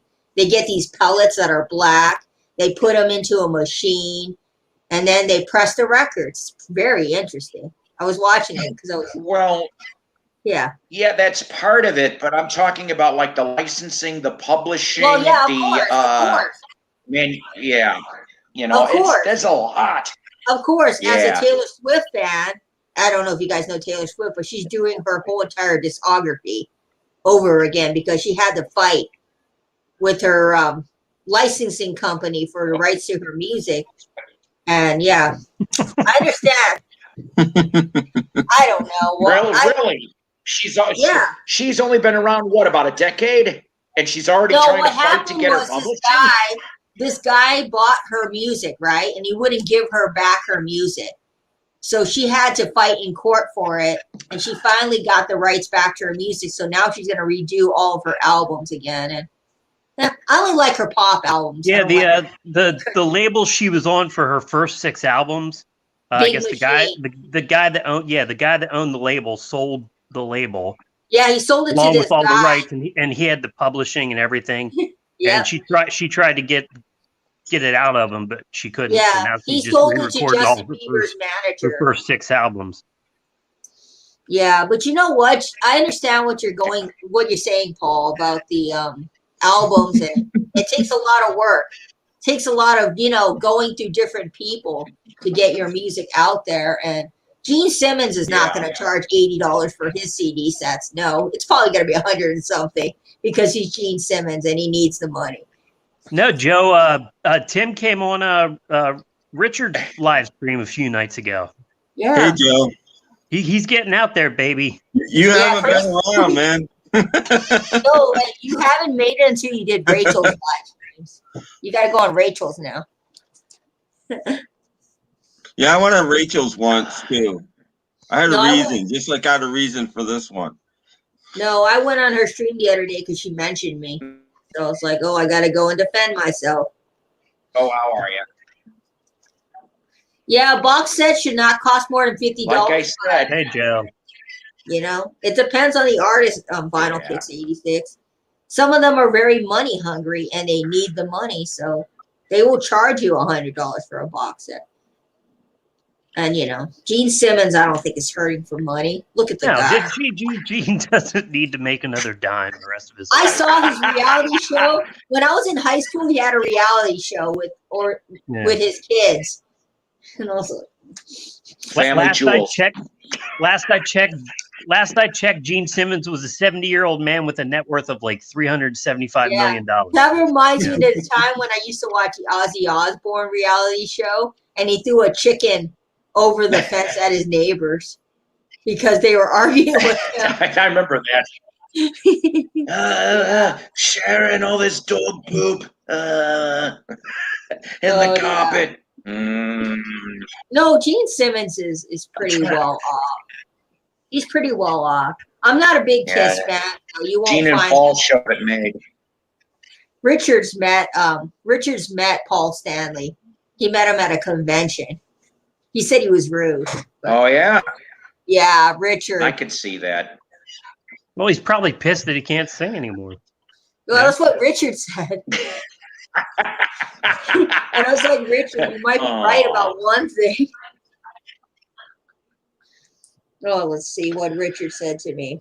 Oh, Richard wants me to. The only person I met from Kiss was actually, I met 2 people. Met Peter Criss. He was just dismissive. That was in the farewell tour. The farewell tour. And I showed up there a couple hours early just to try to get some shit signed. And it was me and my kid. We were the only ones there, and he still wouldn't even come see us. And as I yelled, I spent my lunch money on you guys in '76, you bastard. That was what I said. And then, but I was kidding, sort of. And then I met Eric Singer. Eric Singer was nice. He was drumming for Alice Cooper on a tour in the mid 2000s. That's how I met Eric. Yeah. I just really wish they'd knock it off with the Space Ace and Catman makeup. I'm like, Damn it, you two should have walked in with new characters. Yeah. That's all I'm saying. I know. After they revealed themselves, makeup on you. It's like when Slipknot revealed themselves when I was in my early 20s. I was like, this takes the fun out of Slipknot now because I know what they look like. I'll tell you, the only show I've ever walked out of my whole life was in like 1993 at a small club in State College here in Pennsylvania called Stoney's. Ace Frehley. Oh, man. Oh. Awful. Oh, you walked out. So that was him solo or the Bad Boys of Rock with Peter? No, that was him solo. That was him solo. That was about a year or two before he did. Oh, my God. He came out. He was wearing cut-off jean shorts and flip-flops and like a tight T-shirt. He was pretty big at the time. And he had this person that kept holding a small like box fan in front of his face, like cooling him off. And he half the lyrics he forgot. And he just like held the mic out to the crowd to sing along. And I'm like, and it was about like 1 a.m. And how old was he? Because the first band went long. Whoa, and after about 10 songs, me and my friend looked at each other and we're like, it's an 1.5-hour drive home. You want to go? Oh, yeah. I feel you. I saw a guy who couldn't remember his lyrics and he had to Google them during the show. So, yeah, those kind of people, they should be walked out on. Yeah, if you can't remember your own songs. That was the shittiest concert I ever was at. Not one song that he did with his new Animals. That was in like the early O's. Not one was any of the arrangements on the record. Not one. The closest was Sky Pilot. And all the other classic Animal songs, I'm like, what the hell is this? All the arrangements were like 90 degrees different. And I'm like, what the hell am I listening to? I've heard stories. I heard about him, like, I don't know if he still does this, but I heard that like he was always contracted to play like 60-minute shows. And if he just started a song or was halfway in the middle of the song and it hit the 60-minute mark, he'd just walk off the stage. I heard he's very rude. That's what I've heard. I heard Eric Borden is rude. He's not very friendly with fans. People have met him and said that he's brushed them off. You know, so yeah, I like their music, but I don't know if I'd see Eric Borden in concert. What about you, Tim? Any interesting little suck concerts for you? Todd Rundgren is the worst show I've ever seen. No. He came on. He came on with in like this dashiki thing with a bunch of Rastafarians around him, and he did 90 minutes of rap. That sounds like my kind of show. Just kidding. What?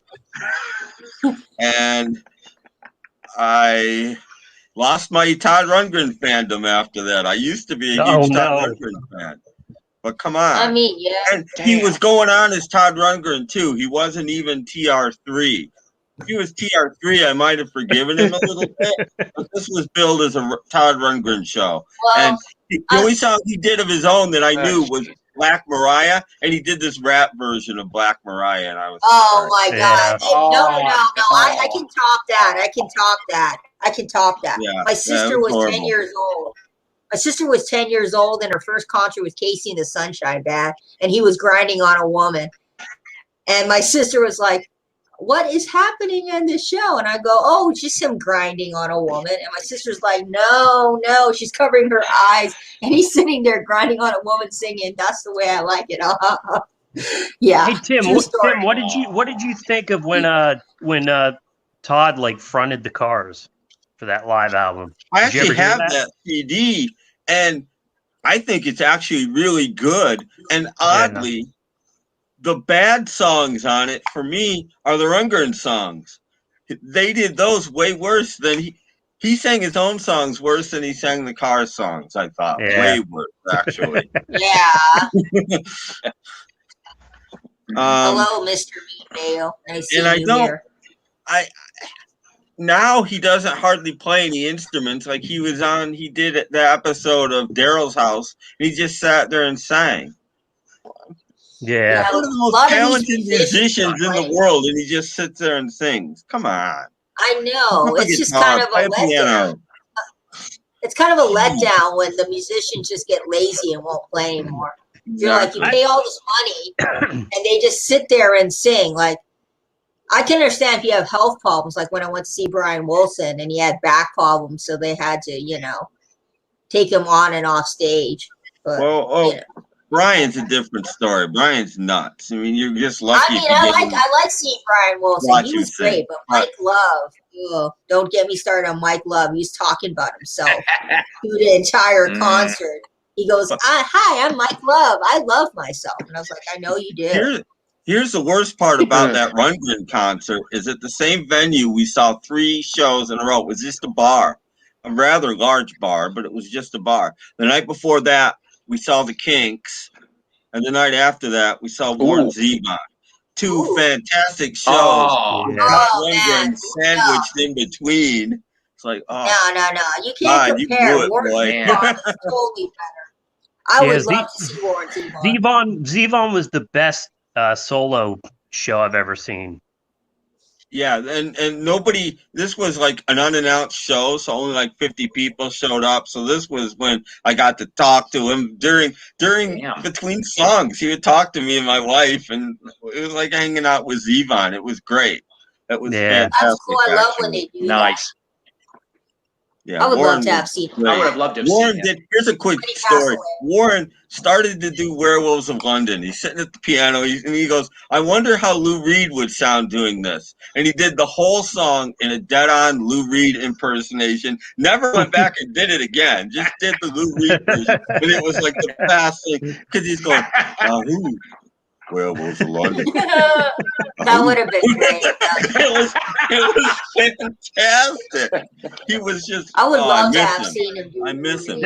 There's another one I miss, Lou. Yeah, Lou Reed is fantastic. Although I've always, out of the Velvet Underground, I've always thought John Cale had the more consistent solo career. Putting out consistently good stuff, interesting stuff. I did get to see Lou once too live. I was pretty happy to see that, and it was free. Can't beat free. Oh wow! No, can't beat free. And people in the audience shout heroin. Like he's gonna do heroin. God, Yeah. I always hate that. I always hate that. Just shut up. Come to expect that he's probably done a lot of drugs in his life. He probably did some with stuff. Lou Reed? No way. No. He looks like he's done drugs in his life, of course. What in any of his lyrics would lead you to believe that he knows anything? I don't know. You want me to pull out my Transformer album from Lou Reed? I don't know. It's just. I wish I could pull up the meme. Somebody went and Hanna-Barbera animated the Velvet Underground and Nico, and I wish I kept just because I can imagine that cartoon, and then they go through whatever weird adventure. I'm like, what the fuck is this? It just be all animated. Now, Nico, we gotta perform. People think that Waiting for the Man was about him buying heroin in Harlem. No, he was at his tailor's shop and he was waiting for the tailor to show up. That's what he was waiting for.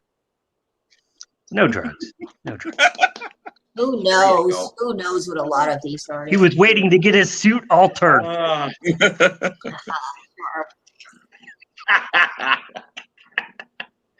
Let's see what's happening in the peanut gallery. I actually love that album that Reed and Cale did about. I forget what it's called. The one Reed and Cale did about Andy Warhol. Oh, Songs for Drella. Yeah, I love that album. I have a Russian copy. Before the record store day release came out last year, I wanted a copy real bad, and some guy had one for sale in Russia. I'm like, all right, I'll get a Russian copy. Yeah, did you ever see the I don't know if it ever came out in DVD, but it was on VHS that they did. It never has. I had the VHS. I have sold a bootleg, that a long time ago for a lot of money. Yeah. I love anything John Cale. Of course, Slider 1995. I don't doubt that Lou Reed dabbled in a lot of different drugs. I don't doubt that, but he's got good music. I like his music. Yeah, there was the occasional vaccine here and there, but You know, I mean, to stay healthy. I remember hearing stories from my dad about shrooms and how a lot of people back in the 60s did it. It was just the norm. Yeah. Yeah. Shrooms. Shrooms. Yeah, my dad told me about it. I was like, "How is the shrooms?" And he's like, "Oh, it's fantastic. You don't remember what you're doing, but shrooms, LSD." Misty watercolored memories that I can't recall.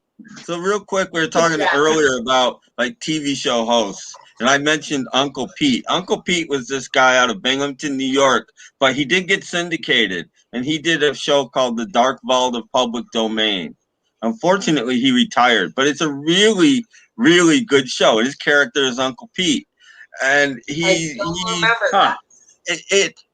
been on the Vortex. There's a site on the internet called the Vortex with 2 X's that shows public domain shows, and he's been on there before. But he was great. He did little stunts, and Uncle Pete. They must not have that out here in California. There's a couple of the shows on YouTube, but he never let very many of them get on YouTube. Great guy. Yeah. And I miss him. He's also a DJ. He would do a punk show in the summer on the local college station, and he would do a punk show the anniversary of Elvis's death every year too. He would go on and do a punk show. I've never seen that. I mean, he's been doing it for a long time. But here's this guy in his 60s or maybe even early 70s doing a punk show on the radio. That's cool. That's cool. I mean, we've had some. See, I like it back in the day when it was all regional horror hosts and goofy stuff. I'm trying to remember what the hell was this out of New York too? Uncle Floyd. For some, I remember Uncle Floyd. I think that back. This is an '80s story. We used to have on cable WOR. New York. So that's how I got to see. I think that's how I saw Floyd, Joe Franklin, Howard back when he had his original TV show. Yeah. So all that stuff. I'm trying to think. IWR showed the Mets games. So sometimes I would see all this stuff, just like TBS was not a superstation yet, but get to see all the Atlanta stuff. Wrestling, before it was WCW, the Atlanta Braves games, like that. That was the early '80s was cool shit when it came to cable. It's just, but those I remember those stations and all the different programming. We had WOR, we had WNEW, we had WPIX on in New York. We got those where I am. Do you remember Paul? And I think it was on WOR, like the Richard Bay show. He was kind of like a poor man's Springer or something. He just like stir stuff up. He had like a talk show. Yeah, I got thought of that name in a long ass time. I've never seen the Richard Bay show. Yeah, I never seen that. We had Jenny Jones out here. Look at on YouTube, kids. And we also have Steve Wolko out here. I don't think you guys have him. Does anybody? Wolko? You guys might all be too young. Yeah. WOR, I think it was OR, used to have a Sunday morning movie at 11 o'clock, and it was King Kong every single week. I've seen King Kong more times than I'll ever see any other movie because it was on 52 times a year. Every Sunday morning at 11 o'clock. You have King Kong every year. Other King Kong? Every week, King Kong? Every year, every single week. King Kong came on after the Bowery Boys. The Bowery Boys would be on for an hour, and then King Kong would come on. The Bowery Boys. So it was the original Fay Ray version? Yeah. But it was public domain, so they probably got it for free. Oh, yeah. Needed programming. So every single Sunday morning at 11 o'clock, King Kong was on. Well, that's cool. That's cool. Every Easter, they play the 10 Commandments on Channel 7 where I live. Every Easter, the 10 Commandments. Can you imagine you're a kid Sunday morning, Hey, Timmy, let's go out and play. No, I'm watching King Kong. I remember. I'm standing here. I like it. Get me at 5. We've had some interesting shows when I was. He knows there everything's going to be. After a year, he's mentioning the dialogue of everybody. Oh, I'm sure I knew it at one point in my life. It was on every week. Not making and on holidays. They would also show it on Christmas, Thanksgiving, Easter.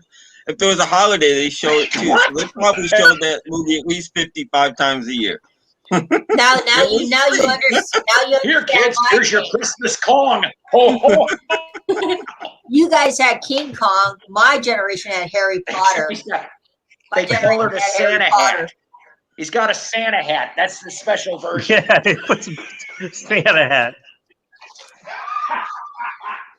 Wait, King Dong? I don't know. Is King Dong a movie about King Kong, or is it about?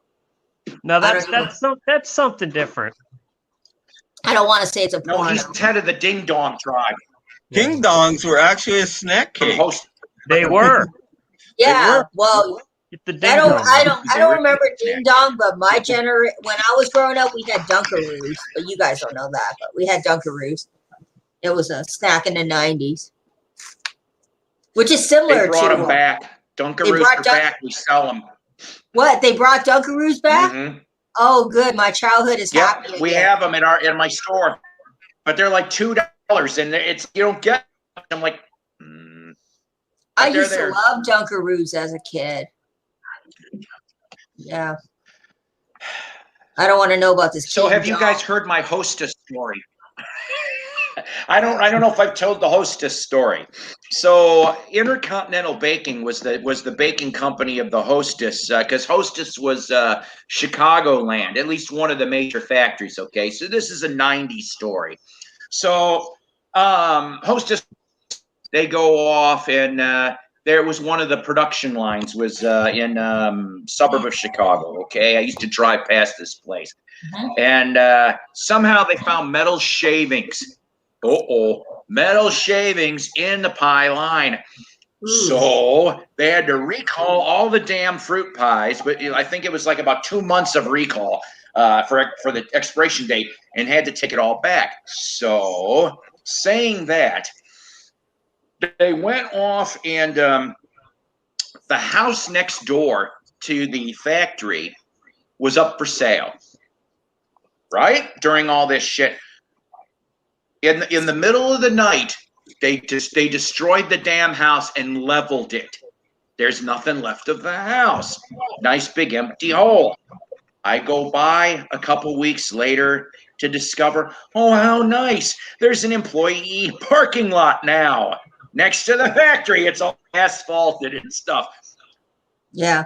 The next summer, there starts to be cracks in this asphalt. And hot fruit pie ooze is popping out of the damn asphalt in the parking lot. The story went, if that's right, kids, they took all those fruit pies, shoved it in the hole, covered it with asphalt, and that was the employee parking lot. So just imagine, it's hot, 80, 90 fucking degrees outside, mosquitoes, flies, and you just see blueberry and apple ooze out of the fucking... Yeah, you're parking in your car. Really? You're like, boy, that smells like apple pie. Well, it wouldn't stay that way, obviously. You're talking 90 degrees. It's gonna... Yeah, that's like, can you imagine like how many like master tapes and like tapes of like TV shows and old movies are like at the bottom of the ocean they just like dumped back in the day, I mean, it's ridiculous. That happened. That happened. I cannot remember what company it was. They backed up the damn truck, and it was in the East Coast, and they dumped the shit in this lake, and I'm like, are you nuts? You just dumped.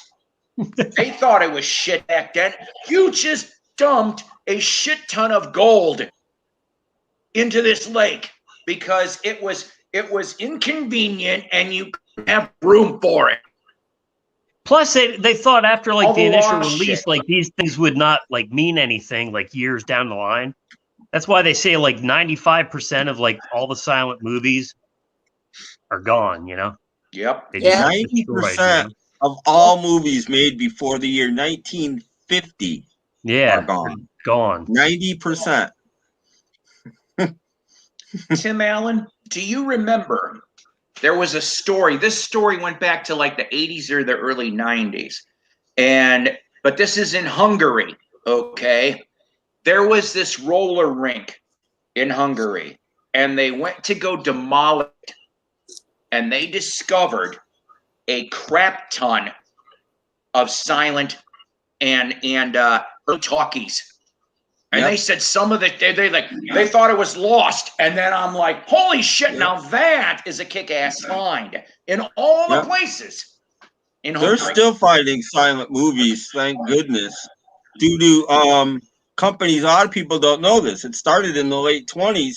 These companies would lease 16 millimeter prints for home view. It's like a Blockbuster. You could, through the mail, you could order like a 16 millimeter print to rent, and these things still exist. So a lot of movies they're finding on 16 millimeter that have been gone for years, for 80 years, they're finding them. People still have them. And a lot of them don't have the beginnings or ends, because if they start to go, those go first. So a lot of them are unidentified. You can still find them on eBay right now, an unidentified film. And it's amazing the stuff they find, you know? Yeah. I mean, they're it's like being rescued, there could be like a film that's been lost for like 45 years, and they find it in the basement of a library in like Bulgaria, you know? Oh like, yeah, no, really? there's what? You know? We're talking about movies. The Doctor Who, anybody a Doctor Who fan, that story too is very sad. The BBC just dumped them all. I love Doctor Who. And so God, though, they found bits and pieces over the years. Australia, yeah, they're finding it slowly. But I'm like, there's got to be more. Okay, here's one that I'm looking forward to seeing. But I don't have Shudder, but my friend does. So in June, the amusement park, the 1973 George Romero lost film. I am looking forward to seeing this because I'm like, yeah, come on, this will be an hour of fun. And for years it was rumored lost, and then somebody damn found it, and I'm like, hallelujah, that's what I'm talking about. We got to keep finding this shit. We have to, because that's part of society. It's on. If you ever want to have a good chuckle, go to YouTube and just look up really rare silent movies that they found and put out on DVD and read the comments people have left, the reviews. This should never have been put out. The quality is horrible. Well, what are the people you can't even see the picture? They're these idiots that don't understand film decomposition, that don't understand that this is a missing man. They have no idea, and they're just like, I sent my copy back. They're just people are just so you know. Speaking of old stuff, I was reading a comment from a young kid. They were talking about older music, right? And a girl goes, "Why do I need a record from 1920?" And I wrote back to her and I said, you know, music has been coming out for a very long time, not just in the 1920s. She's like, well, the music, like the Beatles and the Elvis, are they from the 1920s? I was like, girl, are you clueless? These people these days, you know, the silent films, I love silent films because that's where it all started. And I think younger kids or people who don't watch a lot of movies don't appreciate the fact that, you know, that's where it started with the silent films. And then it evolved from there to where we are now with all of these great films. And I forgot who won this year's Best Picture. There was quite a few zombie films that took place in the mall in the 80s. Yeah. Was it Dawn of the Dead? That was the first one. That was that was 74. That was George Romero. That was in 74. But there was Chopping Mall and Chopping Mall. Chopping Mall and a few other ones from the 80s. Yeah, I remember that movie. I remember one called Phantom of the Mall or something, or like about a Phantom of the Opera that lives in the mall. I remember seeing that movie. That was so corny. You had this girl who was going to the mall and she met the Phantom of the Opera. You guys want to hear the scariest movie to watch of all time, probably? What is this? It's called Phantom of the Park. Kiss. Horrific. No. For me, it's scary, all right. Leprechaun was the scariest for me. That movie terrified me when I was little. Leprechaun with Jennifer Aniston. Jennifer Aniston, I don't care for her, but she will not bring up Leprechaun. She's like tries to just. I didn't do no Leprechaun movie. Yes, you fucking did. It's right there. You did. I saw that movie. I saw that movie as a kid. That movie fucking scared me. Tim Allen, some of the things on my wish-want list that I wish would come out, and I've only heard bits and pieces about this, is supposedly there's a Lost Marx Brother movie. I wish they would find that. I cannot remember the title of it. And supposedly there is at least one Lost Three Stooges short. It's with Curly. That I know. I wish I shit because I'm like, that's like on my top of my viewing list because I love both of those comedy troupes. Yeah, there's what's on top of your list, Tim? What's the top of your list? That I don't even know I can't remember the name of it, but that Lost Lon Chaney movie where he has all the teeth, that'll never be found. And it's not even supposed to be very good. But I just want to see the makeup in that. I want to see him moving around. Yep. There's I love Lon. I don't know what you're talking about, but that's cool. Yeah, you got to see the picture. He's in a top hat and he's got like 80 teeth in his mouth, these little pointy, friggin' amazing makeup job. But there's so many. I've seen a still photo. I didn't know that was from a Lost movie. Yeah, that's from a Lost movie. That's about all that exists. It's amazing how he lost. He was a master of horror. Yeah, him and John. I like John Carpenter. He's a good director for horror movies. Do you guys remember when Lon Chaney Jr. was in the Monkees? He was in like an episode or two of the Monkees. Oh yeah. They've had some pretty with Rosemary, if I remember correctly, in the one episode. Yes. Yeah. Monkeys in a ghost town. That's the episode. Okay, I do remember that. I remember that. I've seen that show so many times. It's like, wow.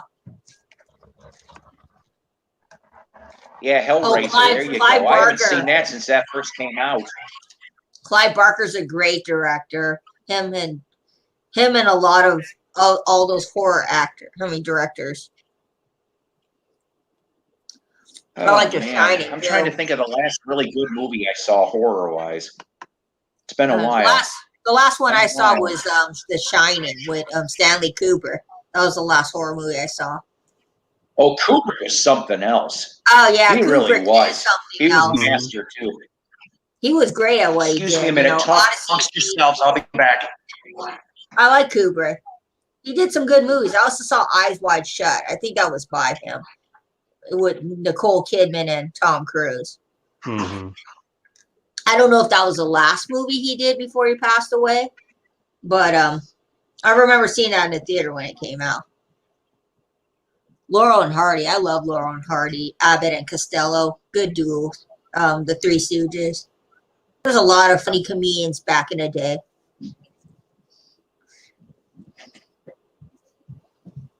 Yeah, I loved the Abbott and Costello show they had on back in the 50s. That was. I remember. I think my teacher made us play the baseball. I think that was from Abbott and Costello, the baseball bit that they did. Yeah. Who's on first? Yeah. Yeah. My teacher made us watch it. Yeah. Was the first time they ever did it. It's a baseball movie. Yeah. I like the silent comedians, and there's so many that people don't even know about. There's a lot. Besides the big ones. Harry Langdon. Harry Langdon was awesome because he would do this. This was his thing. Always. It's just so funny. It was just people be yelling at him and he'd go. It's just so funny. He's the guy responsible for slowing silent movies down. Before him, everything was a chase. Everything was fast, fast, fast. He just took his time. He just took his time and thought about things, and you saw it in his face. And he is friggin' an amazing guy. Who are we speaking of? Many. Let's see. I'm going to read some of the comments under these silent movies. Oh, we're talking about silent film comedians. Oh, this one actually had some nice comments. Let's see what this one said. There's good ones. Look at the 1 stars, Lisa. Look at the 1 star ones. Yeah. Or no star ones, and they'll just crack you up. I'm looking at the Hunchback of Notre Dame from 1923. This guy uploads a lot of TMC movies. If you have TMC, they do a lot of classic movies on there. On Turner Movie Classics. Yeah, they killed AMC. I loved AMC, and then they couldn't survive because of TMC. Basically, they owned all the movies. They couldn't show anything anymore. It got to be like just a B and C movie channel because TMC owned everything. Yeah. Oh, hold on, guys. I'll be back. Oh yeah, This is a pretty interesting movie, Hunchback of Notre Dame. It's interesting how little they had to make these silent movies, but they came out great. Oh, the original Hunchback's amazing. The remake in the early 30s with Maureen O'Hara is really good too. Late 30s. Yeah, I've seen that one. A Kiss for Cinderella. Fatty in Coney Island, 1917. Wow. Oh yeah, Fatty Arbuckle was great. Shame what happened to him. I don't know. Yeah, I heard about if he's not, I don't know, but I heard that. I heard about what happened to Fatty Arbuckle. Supposedly he murdered a girl, and he was brought to trial, and that's all I remember. Like she was 21 he was acquitted, or something. But it didn't matter. His career was over. Yeah, once you get accused of things, it's kind of hard to turn your career around. Oh, come on, Vinyl Grotto. We'd like to see you on here. Oh, W.C. Fields. Yeah, he's great. He's great. So let's see here. I'm trying to remember who won Best Notable loss. The Mount Eagle was the second film to be directed by Alfred Hitchcock in 1926. The silent melodrama described by the British Film Institute as their most wanted lost film. London After Midnight, directed by Todd Browning in 1927, was a silent era vampire film that is seen as the holy grail of lost films by collectors. Hollywood, a silent comedy film directed by James Cruise, featured over 30 cameo appearances from major stars of the day, including Fatty Arbuckle, Charlie Chaplin, Mary Astor, and Billy Green. But no footage exists. With all African-American cast produced by Ralph Cooper, including Bargain with Bullets starring Teresa Harris, and While Thousands Cheer starring Kenny Washington, are also considered lost. There's a lot of great movies out there that if they find them, they could just release them. It's amazing how many movies are lost. 90%. And there's a lot of movies that exist, and thank God they exist. The Library of Congress has them, but nobody wants to spend the money to restore them and put them out. So you can view them. You can go to the Library of Congress and view them, but that's it. And here's something people don't know. I only learned this recently. If you have a favorite silent film, and the Library of Congress has it, you can actually buy a streamable copy. They will make it for you, and you can own it. You can own that movie, and then you can actually put it out. You can actually release it if you wanted to. That's very cool. Yeah, I mean, because they don't want these things to be lost forever, and they think they should be seen. So, of course, I agree. I think a lot of people should have an appreciation for the older times and things that came out before our time. People always tell me, Lisa, you should like things that are newer. I go, no, I just love old things because it has history behind it.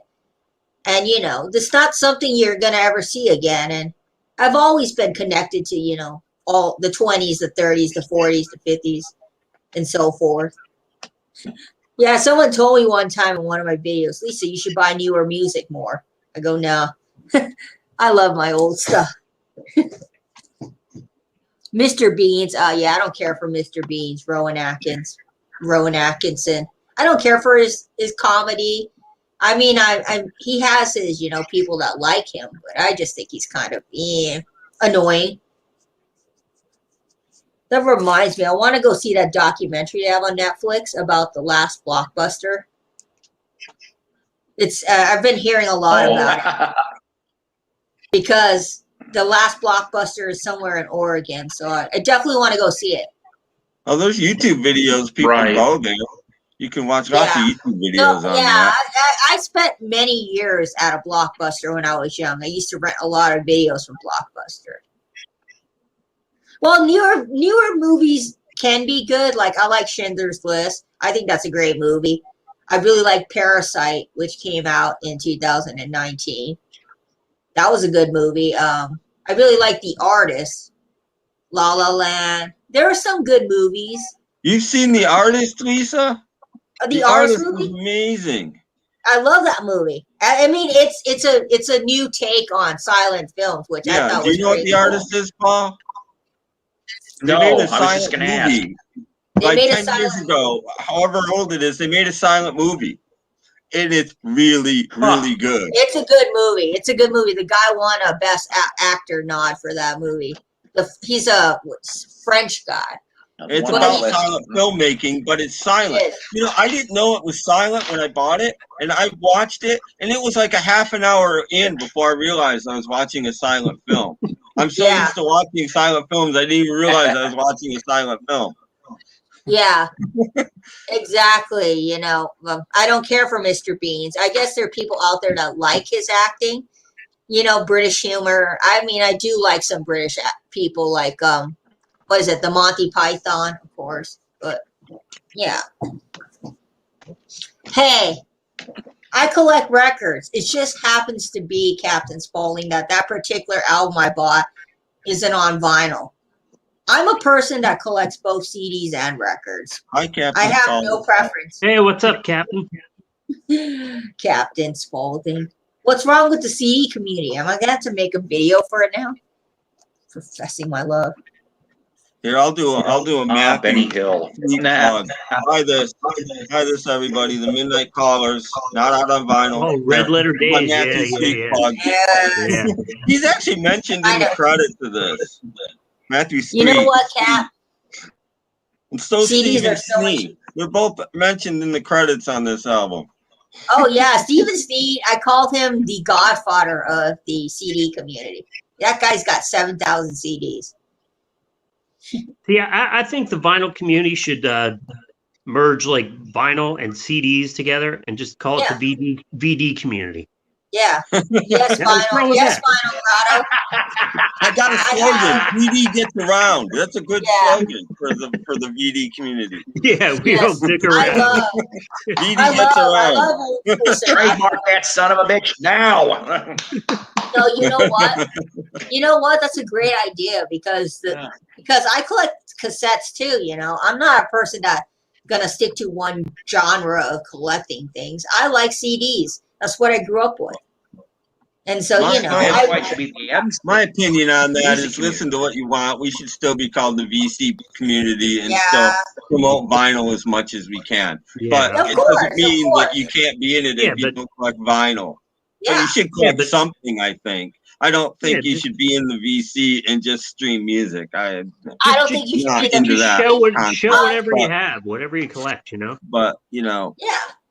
I think if you call yourself a vinyl community member and you don't collect any vinyl, I kind of think to myself, maybe you're not really a part of the vinyl community because you collect no format of vinyl. I don't know.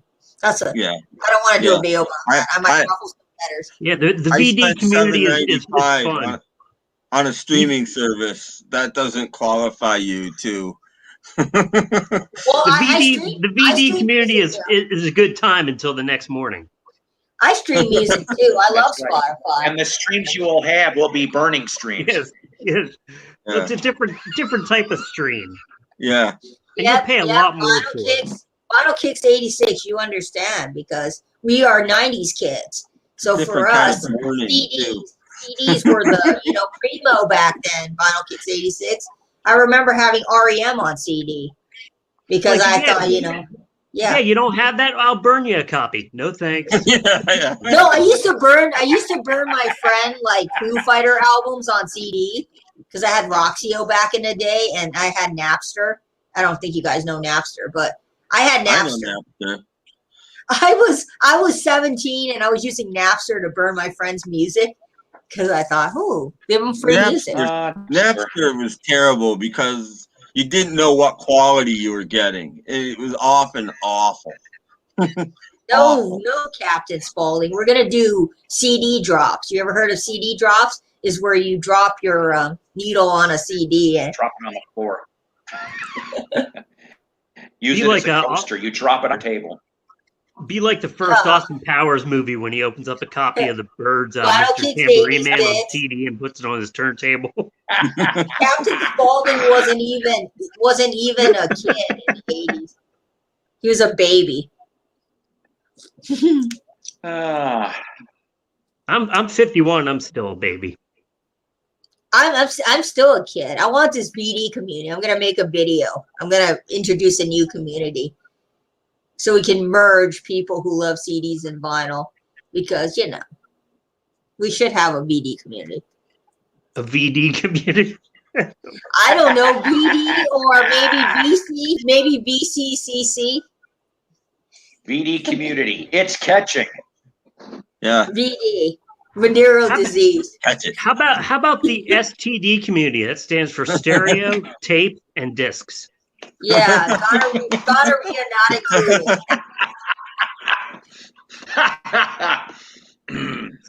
We'll get a million hits. I know. If I did a video about that, I swear, like people nowadays are doing videos about what they hate about the vinyl community. Those videos are getting a lot of hits. I should. Not by me. Oh, he was born with a venereal disease. I bet Captain Spaulding was born with a venereal disease. Oh. Just kidding. Oh, Captain. What a shitty lot in life if that happened. You were born with a venereal disease. Oh. Not a great start to the day or your life in general. Yeah, I agree. We should allow all physical media within the vinyl community. If you want to collect 8 tracks, welcome to the vinyl community. If you want to collect Edison cylinders, welcome to the vinyl community. That's right. I'm glad you brought that. I don't care what people collect. I think some people put too much emphasis on, if you collect vinyl, you're in the vinyl community. If you collect CDs, you can't be in the vinyl community. I mean, come on. Let's not be so elitist. That's right. Paul and I are starting our own channel where it's nothing but wax cylinders and piano rolls. Think about it. You two should start a channel. Call it Paul and Beans. If I wax cylinders cheap, I am going to do a mock episode. Don't test me, vinyl community. I will do one. I had to come on here for a second and tell Doug you. Fields, help me out. Vinyl Grotto, I bet you got some Edison. What happened, Cap? How's your VD? Yesterday, Kathy's nephew had to go to the doctor, to the hospital. He was taken to the emergency room because he was complaining about his privates hurting. He's like 19 or 20. And his mother was sitting in the little room with him, and the doctor come in and told him, your penis is never going to stop hurting if you don't stop playing with it. You play with it too much. Oh, wow. So what did he do? Wow. Oh, God, to be a fly on the wall on that conversation. Oh, yeah. Don't we all have those embarrassing stories? Yeah, you got to let it alone for a few days. It needs to aerate like a nice wine. Yeah, like put a plastic bag over it so he doesn't touch it. Wow. Otherwise, it ends up looking like a cheese pizza with everything on it. Yeah, or like a shriveled up prune. I tried to quit playing with it, but it was hard. It was hard. Yeah. I heard of a guy who took too much of the blue stuff. Beans. That's what he should have told the doctor when he told him to stop playing with it. I've tried to stop playing with it a long time ago, but it was hard. So I tried to stop, but I'd always come back to it. Oh, happy birthday. Happy birthday, President Lesh. I'll have some iced tea for you. Happy birthday, Lesh. Happy birthday. Hey, happy birthday, Lesh. How old are you? To you. Oh, Edison. Well, we're going to get a new channel, Cap. We're going to talk about Edison cylinders. You know, I don't know how old Lesh is, but according to his icon, he's not a day over Mike Brady. Yeah. Well, you know, let's hope that Alice doesn't, try to hook up with him on his birthday. Do any of you Yeah, guys Sam's have, out of town, Edison so who knows? No, we don't. But I saw your comment. No, but my friend Doug does. So help me, Doug. I'll borrow him. I'll borrow him for the show. Where's Mason, the president of the CD community? Hi, Vinyl. Yeah, he's up to like 6 now, isn't he? CD, I don't know. Huh? Mason's up to like 6 CDs now, isn't he? Yeah, Mason said he had 6 CDs, and Mason's like, you don't know much about CDs, Lisa. And I was like, what? I've been collecting for 29 years. I know where Mason is right now. He's outside of Brian Wilson's house in the bushes, waiting for him to come out. I wouldn't be surprised. I wouldn't be surprised. Mason always has a kind of a face. I have CDs too. Oh yeah, you got Mason kind of looked like Jeffrey Dahmer. Yeah. No, I said that to him, and Mason was not happy about that. I said to him, "Do you have any CDs in your freezer?" And he's like, "What?" I was like, "I'm just asking." Oh wow, I'm sorry about that. Oh no. No, it's not. You should not have incest. That's not cool.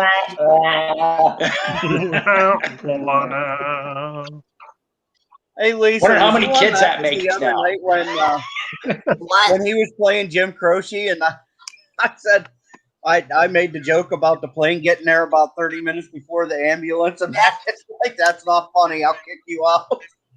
Macca's very sensitive about his Jim Croce. He loves the man to death. You make jokes about him, Macca gets kind of all wound up. Yeah. He loves Jim Croce. He loves Paul.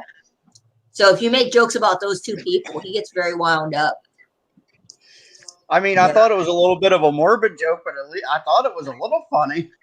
Macca, sometimes his humor is doesn't quite catch up with him. It takes him a little time to understand it. Yeah, but he eventually gets it, He takes him a eventually minute does. or two, He was asking me if I could find him some records at Amoeba, and I told him, Macca, I've sent you stuff already. See, and I like in the comments a lot of times when, like, if we're on a stream with Macca and we're kind of poking fun at each other, and people in the comments are like, do you really think it's good to make fun of people that you're supposedly friends with? It's like, yes. No, so a guy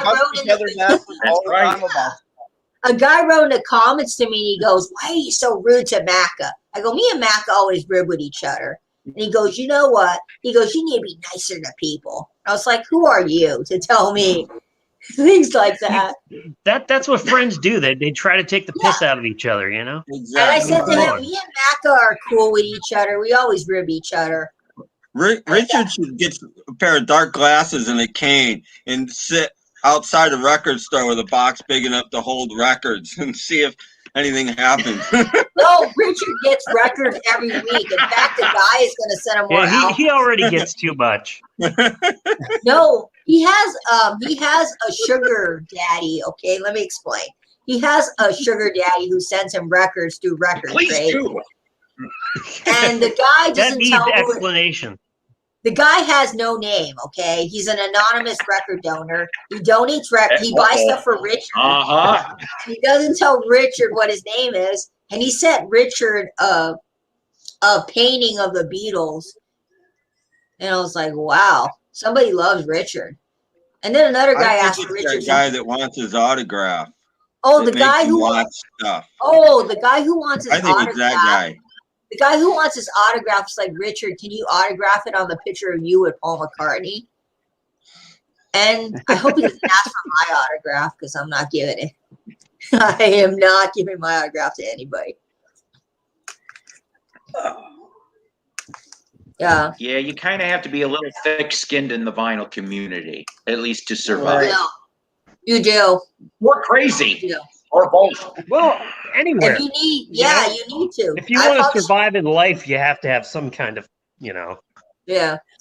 Well, I don't know about you bones. guys, but like the vinyl community is my outlet for this stuff. I said bones. Yeah. Yeah. I mean, the VC is my outlet for this stuff. To fuck with each other is just human nature, I think. Especially if you feel like you're friends with somebody and that they can take it as a joke instead of taking it serious and get but some people in the vinyl community, when they see the things, they assume that me and Richard are at each other's throat. We hate each other. No, me and Richard always joke with each other. And I guess some people in the vinyl community, they're worried about me making fun of Richard because he has a disability. Well, I have a disability too. I have autism. So me and Richard can relate in that aspect. But see, at least everybody on camera here knows that you and Richard are going to end up married one day. So, and everybody knows that you and Kathy are going to end up married one day too, and that me and Richard are going to crash your wedding. Everybody knows that. Oh boy! No, me There's and a scene. Richard and me are not going to get married. Trust me. Trust me. I don't want to be responsible for Richard's record buying habits. Let his mom do that. You say that. Oh, you say that now. Well, the mom comes with the package, Lisa. I know. Exactly. She's going to be telling me every day, Lisa, get up and cook Richard some dinner. Lisa, get Richard some breakfast. Lisa, why haven't you taken Richard's bath for him? Yeah, I don't want to do that. I don't know if this is showing up or not. BC. Hang on a second. I'm going to make you big. This is a picture from the couple weeks when I toured with the Beatles in Australia in '64. Wow. Oh my God. Wow. Wow. I like that. I need to do that with a monkey's tail. She'll leave a little soul patch. Yeah, a little soul patch. Yeah.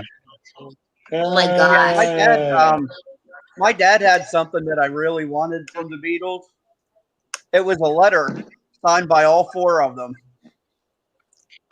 Yeah. And he would not give it to me, and it ended up getting destroyed in his stuff. Wow. Yeah. Damn. Why wouldn't your dad give it to you?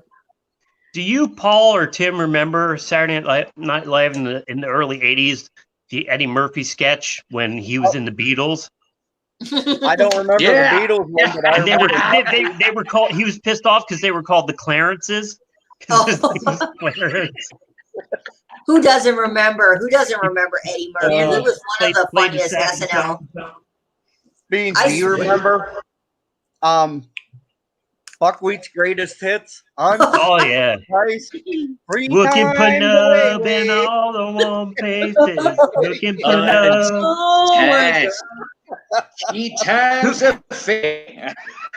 I love Eddie who Murphy. remembers Eddie Murphy's James Brown Celebrity Hot Tub Party? Oh yeah, I remember that. Oh, that was one of the best. Eddie Murphy was the best on SNL. Him and Dan Aykroyd and Chevy Chase. Oh, and Dana Carvey. I'm Gumby, damn it. Mr. Robinson's Neighborhood. Yeah. Oh, Who is it? That's how we Who is it?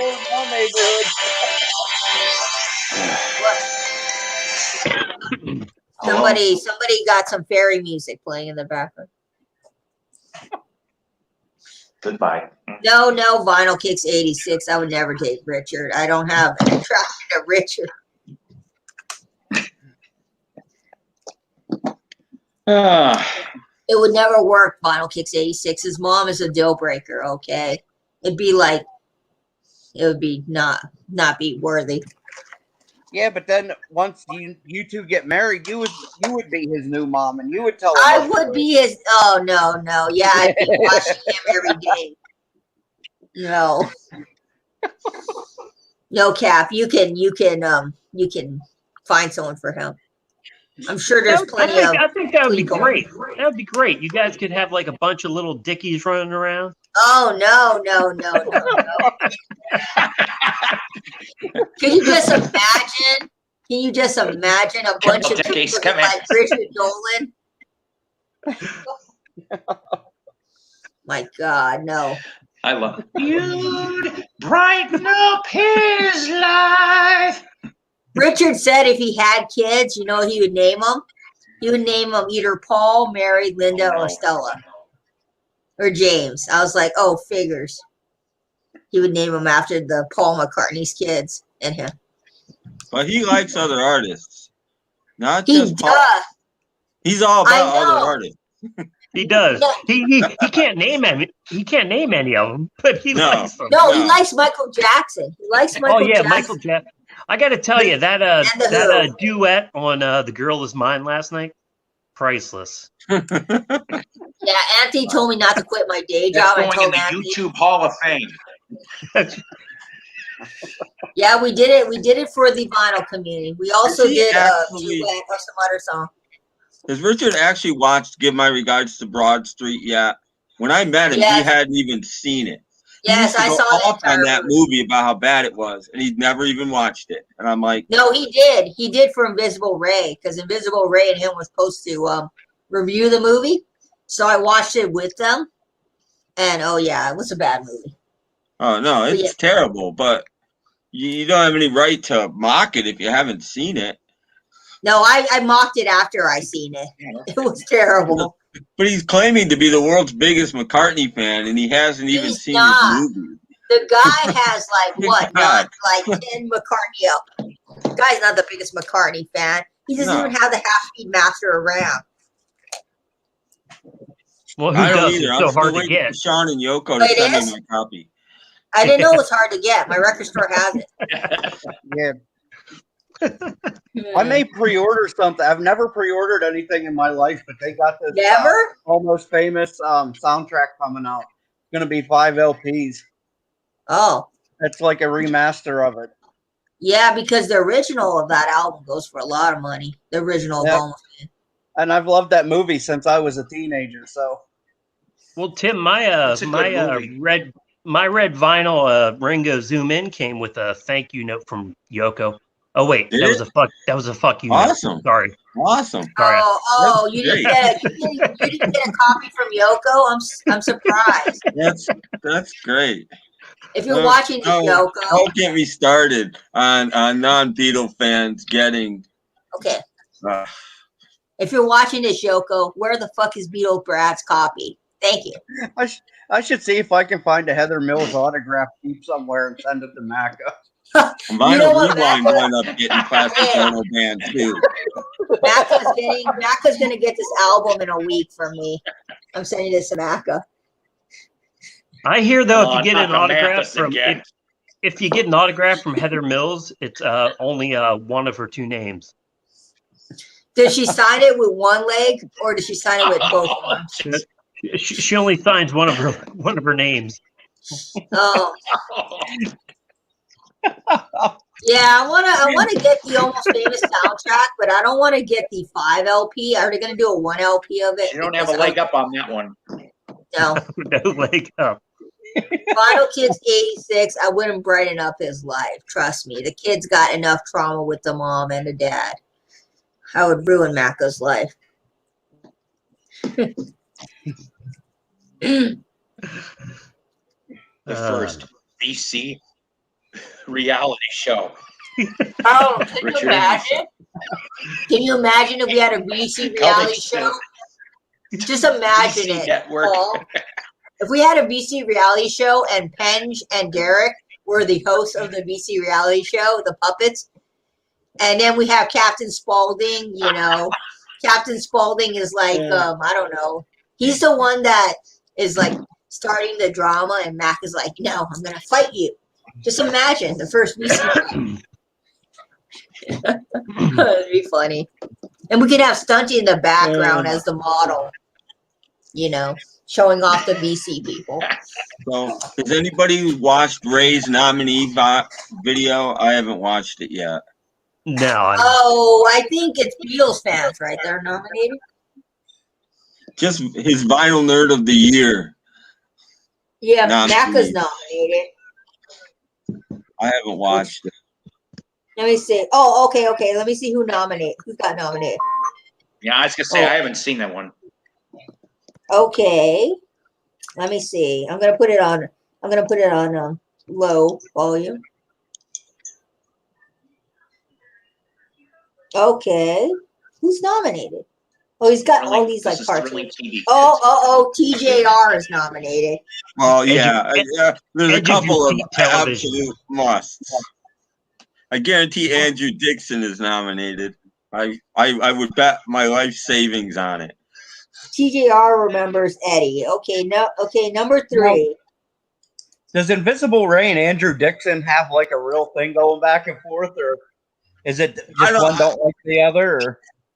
Andrew Dixon does a phenomenal job of ignoring Ray. I don't know how he does it, but he does really well at it because Ray. Yeah, someone like Ray is the person you got to learn how to just kind of ignore, you know. Okay. Yeah. So Matthew Street got nominated.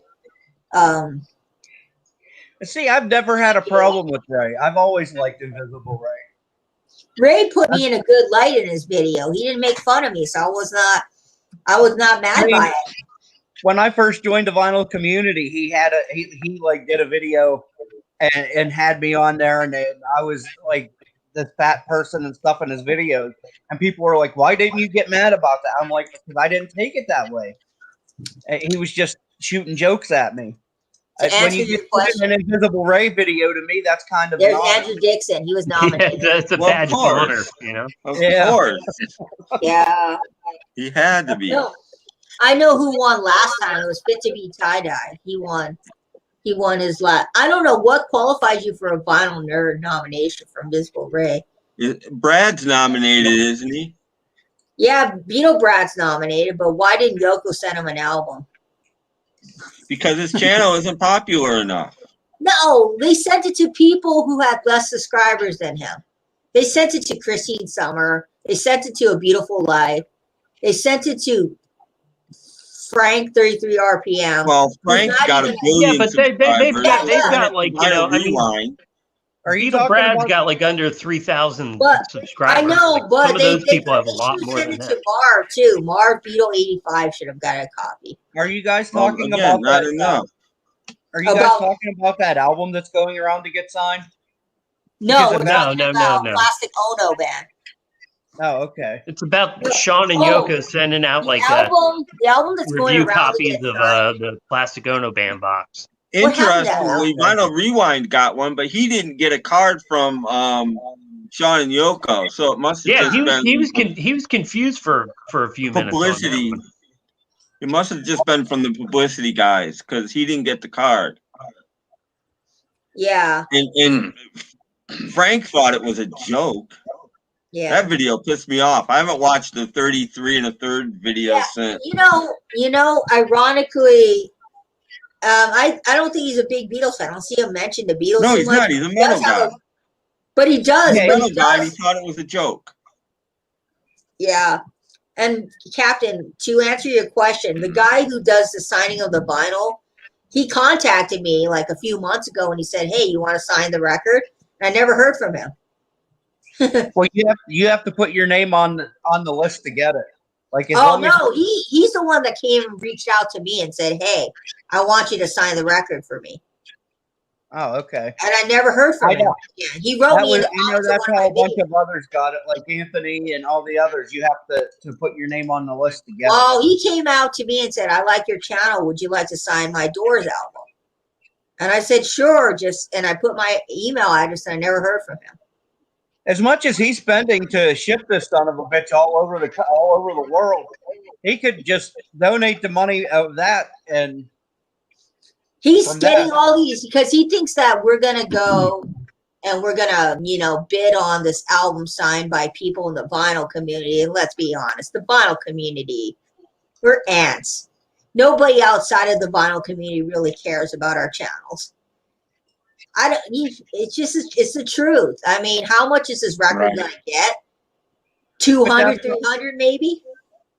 But that's not true. When I first come into the vinyl community, we are a special here. There was a lot of people that had subscribed to me before I even came to the vinyl community. I know, but it's a very niche hobby.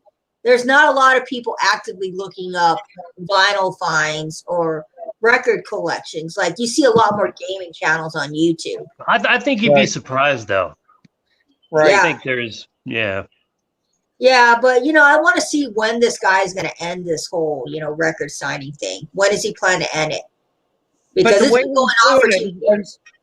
Instead of doing it like one continent at a time and shipping around that continent, he's shipping it from like the United States to Africa to England, back to Africa, back to the United States. That makes no sense to me. It doesn't. Are you talking about that Doors album that he's having? Yeah, he sent it to Italy. And he pays for all the shipping. Yeah, but I'm wondering, when is he going to put an end to it? Like, when is he going to say? Because he had someone who was not even a part of the vinyl community who signed it. Like, one of the guys who signed it had his girlfriend sign the album too, which is very interesting. I think that was Frank from 33 RPM. No, that was the record spinner. Oh, I thought it was Frank. Ethan, I did have a half-speed master copy of Ram sent to me by Sean and Yoko, and I thought it was my lucky break, but it was broken in two. I don't know. I haven't actually reached out to the guy. His name is Victor. I want to ask him when it's gonna end. Yeah. Because eventually he's gonna want to sell that album, and someone's gonna, bid on it. It's gonna end eventually. There's only so many people can sign it. There's only enough room for so many signatures. I know. When he reached out to me, he said, "Oh, I like your channel.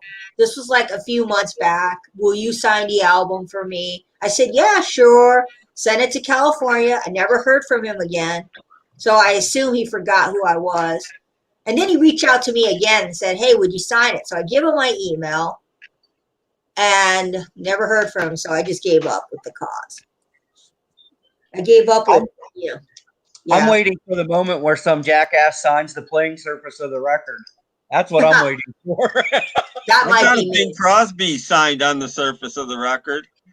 I've got an autographed Bing Crosby 78 where he signed the shellac in like some I don't know what it's signed in. It's silverish.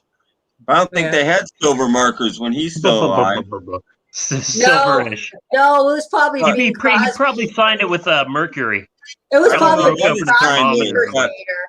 It's kind of cool. I mean, there was a guy that used to sign albums as Lionel Richie, and he lived in Vegas, so he used to pretend to be Lionel Richie, and he would sign Lionel Richie records and try to fool people into thinking they got a Lionel Richie autograph. Do you guys remember when that guy was acting like he was Peter Criss from they had a whole like Donahue show about that. Yeah. Said he was living under a bridge and that reminds me of the time on this show, what was it? Oh, Pawn Star, where Chum Lee went to get Bob Dylan's autograph. Yeah, and he had it signed to Chum. To himself. And he just wanders around, and there Bob Dylan happens to be no setup. Yeah, just Bob Dylan's there, Just happens. Well, he did have a show in town. The same damn thing. Yeah, but he's just walking around. Yeah. That's kind of like Bob Dylan, really. That's kind of like the all the celebrities that come on there. Like they had Jimi Steve Hendrix Carell in my town, so. Yeah, signatures are so passe. I just want that thing to end so I could, see how much that album's gonna go for. Good night, Vinyl Grotto. Hi, Ethan. Thanks, Doug. Oh, a Moody Blues album given to you by Jet Rotal. That's always fun. At least the guy in the alley said he was Jethro Tull. Oh, I've had some guy try to sell me records in an alley. Jimi Hendrix lives in my town. Look it up. Lisa knows. Jimi Hendrix lives in my town. Let me ask you, Ethan. Did he still sell alive, to you he out lives of the back that of story. a Well, window of his Tupac van? lives in my area too. He supposedly had a gas station in Compton. I haven't seen him in a few months, but he's still around. Oh, there's conspiracy theories. Like, let me think. Elvis Presley is a professor at the University of Texas. Tupac lives in Compton. Well, of course he does. Where else would he be? Go to Google Pictures and just type in Jimi Hendrix, Elmira, New York, and you'll find pictures of Jimi Hendrix. Lots of them. Wow. I'll have to look that up. What started the Elvis thing with him still being alive was the investigation by the FBI into him selling one of his airplanes to the mafia, and they used it for something. I mean, you can look it up. There's like FBI files on it, and that's what started that whole rumor that he was still alive, because they said that he was trying to escape the mafia and all that crap. There's a fairly fascinating story in this book right here. I forget what it's called. Unsung Heroes of Rock and Roll. The last story in it is about Elvis. And it's a bit compelling because Elvis had a twin that supposedly died at birth. Yeah, but the story is the twin didn't die. The twin didn't die, and his parents were so poor they gave it to someone else to raise. But once Elvis made it big, they squashed the twin because, it's a twin. It's not even just a brother. It's a twin. So they squashed it. They gave him some money and sent him away. And he's still around. And he was dealing cards in Vegas. And he did make a couple records. And supposedly if you hear him, you go, yeah, this was Elvis' twin brother. But Unsung Heroes of Rock and Roll. Yeah, Elvis' twin brother. It's a very compelling story that Elvis' twin brother is still alive. He is still alive. He came into Macca's shack the other day, Elvis' twin brother. He came into Macca's shack and he said, "Hi, I'm Elvis' twin brother." Smith. Yeah. From the Bible, Esau. He calls himself Esau. What was that, Tim? He calls himself Esau Smith. I don't know if he's still alive now. This book's like 20 years old. But he was alive. Well, there's a lot of conspiracy theories, like Janet Jackson has. And this is Nick Tosh's, who is a fairly legitimate dude. Yeah. Having a I like Orion, too. Orion was good. Jimmy Ellis, he was good, too. The dude that played Orion. Orion, yeah. Yeah. And they had that book and tape and everything, and that people swore up and down that was Elvis on the tape, and here it was this guy that was an Elvis impersonator. But yeah, the Orion thing is weird because the guy had a career before that whole thing happened.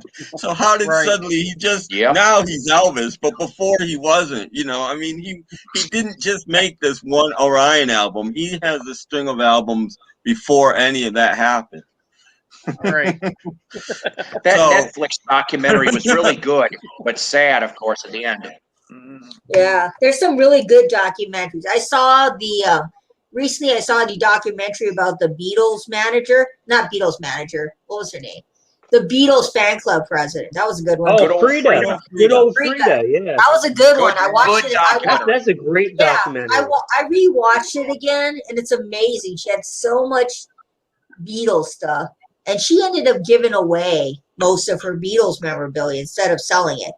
She gave it to fans in like the mid 70s. But yeah, great documentary. Well, did you guys watch that HBO documentary about Elvis Presley? And where they say that he committed suicide? The Searcher? Yeah. Priscilla and what the hell is it? Joe Esposito said that he had committed suicide, that he found the letter from Elvis and he destroyed it. And that Elvis knew he was allergic to the codeine that the dentist had given him, and he took it on purpose. Interesting. I'll have to look that up. Yeah. I mean, I had to I'll put a link in the private chat for you guys. Yeah. I had to do a report on Elvis in college. We had to write about drug stars. So I had to do Elvis. Elvis was a mess when he died. He was. Yeah, he was a mess. He was a mess. Yep. It's sad. I watched what's that film called that's about the end, about his last concert, and he didn't go. And anyway, he was just a fat, not just fat. He just did. He was. I mean, you know, I like that. I like that. Another one. Hello, Tom. Hey, Tom. Mr. Two Legs. What's up? Sorry, Tim, didn't mean to interrupt. No, that's fine. What's up, Tom? Not much. How you been? All's well in everybody's lives? Yeah. Well, considering. We're all still here. We're all still kicking. Well, it could be expected. Yeah. We're all just staring at each other and laughing. Yeah. Yeah. I put 2 links in the how you doing, Tom? Private chat for you guys. Okay. I always thought that. Let me see this. I'm gonna read about it. My computer screensaver changes every half hour. We were just talking. Look what just came up. There you go. That's weird. That's weird. No, I've not seen that, Greg, man. Beans, don't you know those things? That's a good documentary. What's that, Tom? So don't you know those things will kill you? I'm hoping. Fingers crossed. Trust me, they will kill you. My uncle got cancer because of all that smoking he's done for 30 years. I'm like Andrew Dice Clay. I've been smoking for 20 years. My lung feels great. Great. No, you know my uncle after he got the cancer, they told him to stop smoking. And you know what he said? No way, Jose. Hickory dickory dock. Yeah. I got to see him live in concert when I lived in Michigan, man. It was great. Hey, what's I'm that? surprised they haven't gotten him for the county. I'd go. It's bound to strike sooner or later, but the lucky part of it is open you don't. Open you don't. Yeah. I want to be like that 120-year-old woman. That's how I want to go out. That Ford Fairlane DVD. Here, sign this. Oh, no. Oh. That wasn't actually a bad movie. I think that's my favorite Wayne Newton movie. I don't have a favorite Wayne Newton movie. I saw him at the Stardust. Does that count? I saw him in the early 2000s at the Stardust with my grandpa. Really? Yeah. Wayne Newton, he had like a residency at the Stardust. With your grandpa? Yes, my grandpa was a big Wayne Newton and Frank Sinatra fan. And what were you, like 12? I was, I was like 17. Right. What were you, a kid? What were you? Just a kid. How'd they let you in? No, it wasn't that good. I would like. I got chunks of stool older than you. No, it was a bad show. Trust me, save your money. Don't see Wayne Newton live. Oh, not anymore. I mean, I'm sure back in 1975 he was doing all right. Yeah. I only know one song by him. Wasn't he in one of the Naked Gun movies? Shane. Yeah. Don't get that stuck in my head. I prefer Tom Jones over Wayne Newton. Oh, hell yeah. Oh, well, yeah. Tom Jones is definitely a better singer than Wayne Newton. Well, Wayne Newton's first few albums are Mars actually Attacks. Good. First 4 or 5. And then Mars Attacks, yeah. Then they go downhill, Tim? Yeah, then they start to go downhill. So, Paul, you still haven't. Where's the new router here working or what? What's the deal? So Story about this. There's always got to be some complication. But where did he go? Well, yeah. Hold on a minute. You're kind of. I do. But then my kid, who's the expert on this shit, tells me I'm getting ready to get rid of the old one back to the internet place, right? And he goes, you can't get rid of it yet. And I'm going, wait a minute, why not? And it has something to do with an Ethernet port. And I'm going, are you kidding me? So we have both. And I'm going. I tried to tell him, I said, listen, Paul, the dial-up is not coming back. Right. No, technology is not always cyclical. I need sound effect. I need to get that sound effect for when I start my streams. That'll be the intro. It'll be and then it'll be hey. Paul is AOL's last customer. It's not coming back, Paul. There was not coming back. I belong to the Weekly World News on Facebook. They're back on Facebook. And one of the mock-ups was there was some deal between AOL and China or some and there was the stickling point is that there was 5 million free hours AOL. I'm like, what? I started laughing because I'm like, oh shit, I'm 5 million free hours of AOL. Or Net Zero, or fill in the blank with whatever. Somebody showed that the other day. They said they found a CD on the ground and it played shitty music and it was a Net Zero. Oh my gosh, I remember Net Zero. You guys probably don't remember Gopher, but we had Gopher back in the day. It was our dial-up. See, I like how Lisa always tells guys in the stream that are over 50. You guys probably don't remember this, but right. Sorry. Everybody in the stream is like older than Lisa, and you probably don't remember this. Lisa, you might not remember this, but back when we were your age, there was no internet, you know. So. I know. Sorry. Two you guys don't remember this, but in 1997, right? Yeah. Al Gore created the internet. No. I don't remember what year he created. I don't know what year he created the internet. That black and white footage. It was all black and white on the internet back then. Yeah, it was. Was it? Was it? I don't know. I just remember it being blur. I just remember it being 16-bit. That's all I remember. Yeah, the Beatles were still in their 20s back in in the early days of the internet too. You guys don't remember this, but we used to have these rectangles called VHS.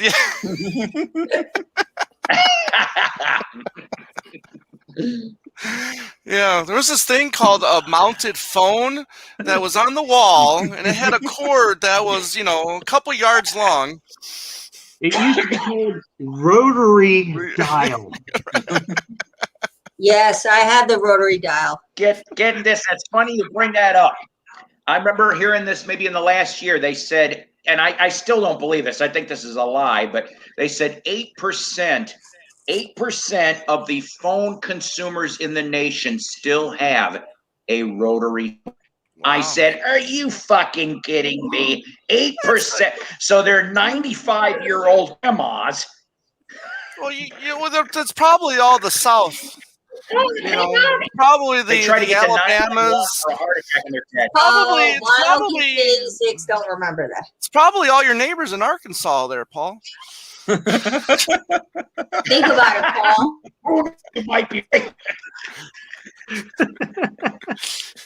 I mean, Arkansas. In Arkansas, and that one family that lives around you. Maybe I'm the backwards one. Wait, Paul. Don't you have that one crazy family that lives in your area, the Duggars? You remember? You know the Duggars, Paul? They live in your area. You're okay. All right, I have a Duggar story. Oh boy. Oh boy. Okay. All right, get a sip of coffee first. Settle in, kid. Yes. I feel for you. Always powered by coffee. So the Duggar each and every time. That each and every time. So thank you. See, all right. So one of my kids was in the hospital, fortunately, over at Mercy Hospital in Rogers. And as we're getting the visiting hours are just about over, and I'm in the second floor, and I see, I shit you not, 15 people, from adults to little kids, all rushing into the ER entrance or whatever, along with a couple of, and I'm going, I know who this is.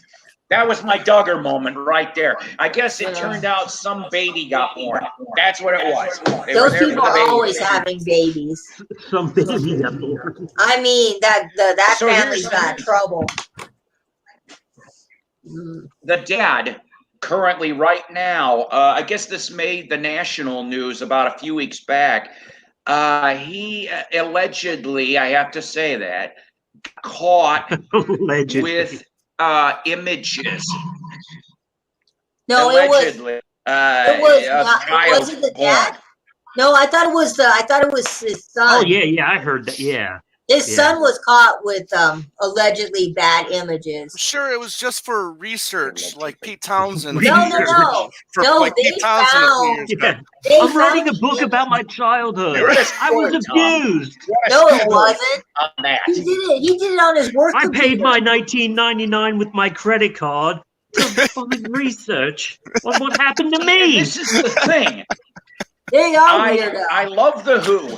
I love Pete's early solo stuff, but when I saw that fucking story, I'm going, oh, come on. Now, I think he, one of his, says he's a bisexual. So what? I don't care about that. And I saw about that child thing. I'm going, oh, shit. Because I'm like, I really, I liked him as a musician. But as soon as I saw that, it just cast him in another line. I'm like, shit. So, yeah, but I mean, I don't know. Well, you know what? That's fine. I'm like, you look at him the same way. Right. You put you hold the person accountable, but that doesn't mean you have to just automatically dislike the work. You know what I mean? That's right. I can separate the artist from the art. Right. If they do something wrong. Right. Like, I mean, like what Bill Cosby did was like, awful. But that doesn't mean Bill Cosby himself is the funniest shit you ever heard. Yeah. Same with Woody Allen. I'm gonna be Woody Allen. I'm gonna be a fan of the Woody Allen films for the rest of my life. I personally don't care, how he is personally, but I love his movies. That's like Jared Fogle. Like, I hate what he did, but I still love the fact that he invented the hoagie.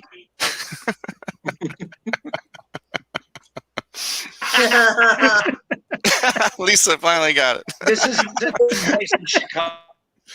The Woody Allen story. Back when Borders were still around, of course. Oh yeah. Back in the day when Borders books. Anyway, so Lisa will never know. In Chicago, I spent many days. I was in there a handful of times. Lisa would say, "Hey guys, you guys remember we used to have things called books?" So, my buddy was there, and so he hears a familiar voice, and it turns out it's Woody Allen and what's her name? I don't remember her name. The one he's been with for the last 20 years. Yes. Right. Soon-Yi. So he goes off to go. There you go. To go pay for the books, and for whatever reason, he left his money at the hotel that they were staying at, and they were so embarrassed. My buddy, who's an autograph collector, he didn't know that Woody was going to be there. He just happened. He goes up to the clerk and says, "How much is his bill?" And he paid for the damn stuff. Woody turns to him and thanks him profusely, and then goes off and says, "Hey," he goes, "come on over later. Go to the Hotel. The people in the jungles of Ecuador got better for believe it or not, I guess No, I was gonna repeat that too. Ecuador have better internet than me. Yeah, Star Trekker. I don't know what payphone. That's another running gag. Yeah, all right, so listen, Paul. I was going to concur with what Paul was saying, but I don't know what the fuck he said. You froze up during the punch line there, Paul. You started to sound like a robot. Yeah. Oh, so basically, the guy paid Woody's book bill, and he got to meet him later and got some autographs and stuff. So I mean, Woody was nice, I guess, to him. So. And he gave him his money back. So for the books, that was the story. That was it. There was no dirt on it or dirty story. Well, I don't know what tunes are, Hudson. That's it. No, what I heard about that Woody Allen story was the guy paid his bill, and then Woody said, "Hey, thanks. Why don't you go out for dinner with us? We're getting Asian." Yeah.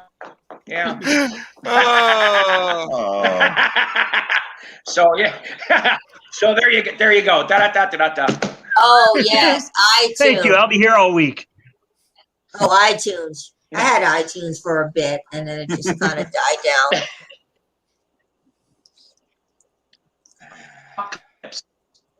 What the hell are those? Borders was date night. That's what I called it. These ones. You bought these little cartridges and shoved it.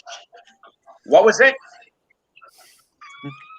I called Friday night at Borders date night. Yeah. No, it was into Woody Allen film. It was full of single women. It was just a mass with single women. So I just went to Borders on Friday nights.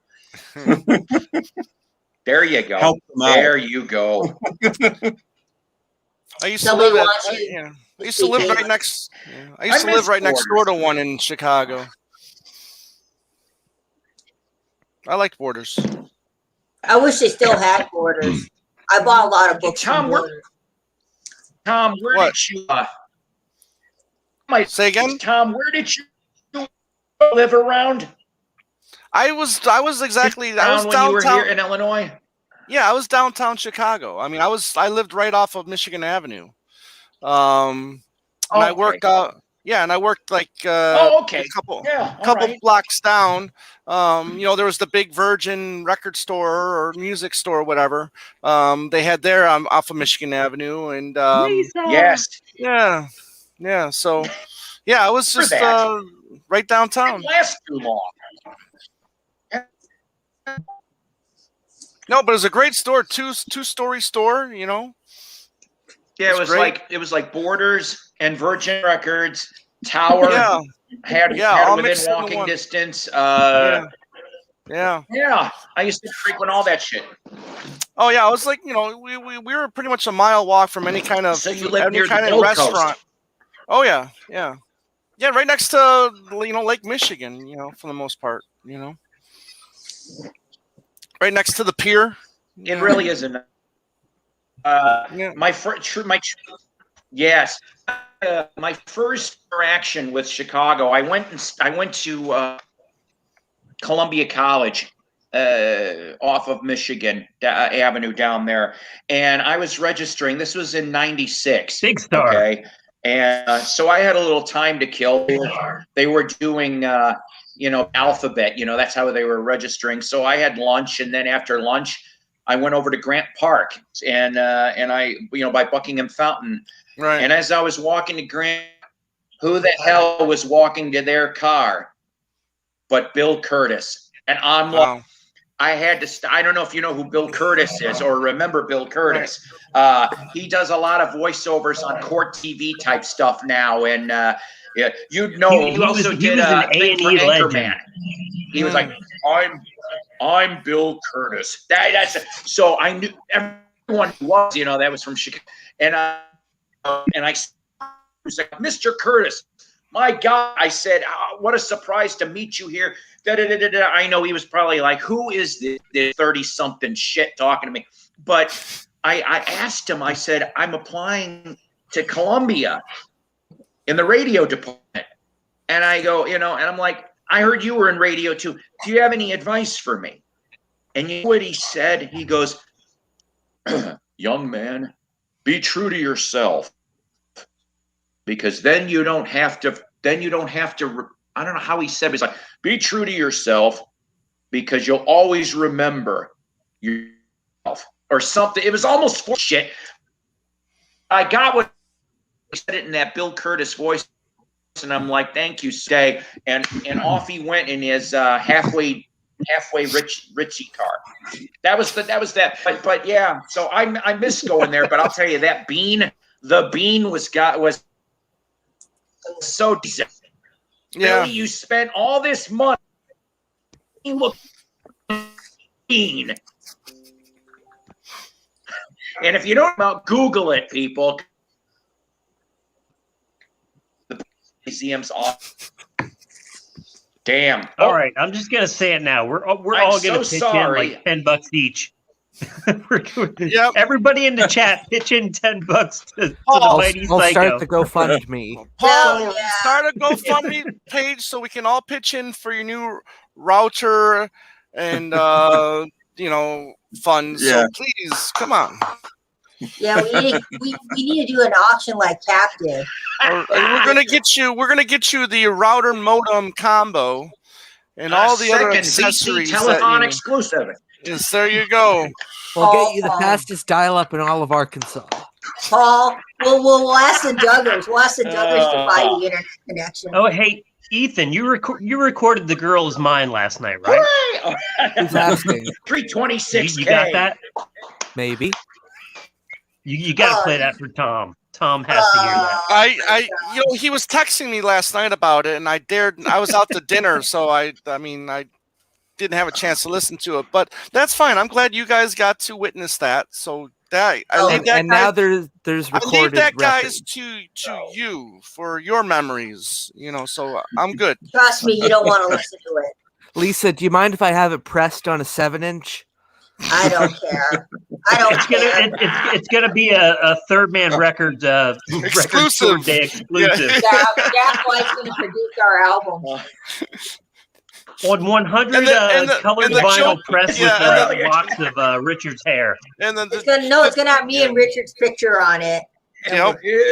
No. And it's going to be illustrated by Invisible Ray. Yep. Invisible Ray.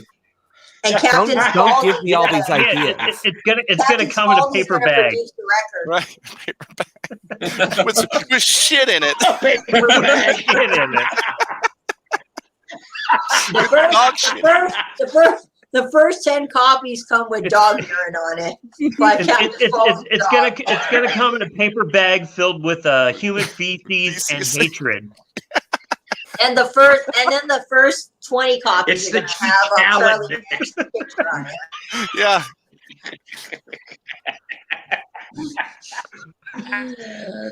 Ethan, you don't want to press that on vinyl. Dog piss yellow. Dog piss yellow vinyl. Yeah. And you put it under the black light, you can see the urine. Or like one of those translucent records that you can see the liquid inside and move it around, and it's all fancy. We're gonna get Captain Spaulding's dog. And there's gonna be a non-LP B side of Ray getting kicked off various streams. Yes. Just a dramatic reenactment of the chat transcript where messages that got him kicked off the Peter Noon live stream. Yeah, limited to 10 copies. You can also get a 7-inch of Macamea said, "I'm gonna meet Beetle Brad." Limited to 10 copies. Yeah, one. Actually, yeah. Probably bought by Mackin himself. Oh, Stephen Schnee, good to see you, buddy. Right off the press, Richard Dolan, 7-inch, limited to none. Limited to 0 copies. Schnee knows what's up. No one's gonna buy that shit. No one's gonna buy that shit. They got better things to do. Only available on 8-track. I'd like to feel like I'm a better person for having lived through that live. But I'm not a liar, so I can't. No, you're not. I feel like a worse person for having participated in it. I feel stupid for agreeing to singing that song. Oh, come on, Vinyl and Kicks. I feel That's my just DNA bad. is tainted now. Highlight that last comment there, Paul, please. By Vinyl and Kicks. What's that? Highlight the last comment. There. I am on with my Ecuador internet. Hang on. Yeah. Oh, plus, no. On the B side, we can have Richie and Reach Arounds doing "I Saw Her Standing There" live. Richie and the Reach Arounds. Oh my god. That's his band. Yeah, you know, except Vinyl Kicks 86, that's not going to happen because I don't think he knows where to begin. Oh my god, this is too much. The sale of black lights will go up. No, they'll Why are we selling out of our black lights? There'll be a mass recall.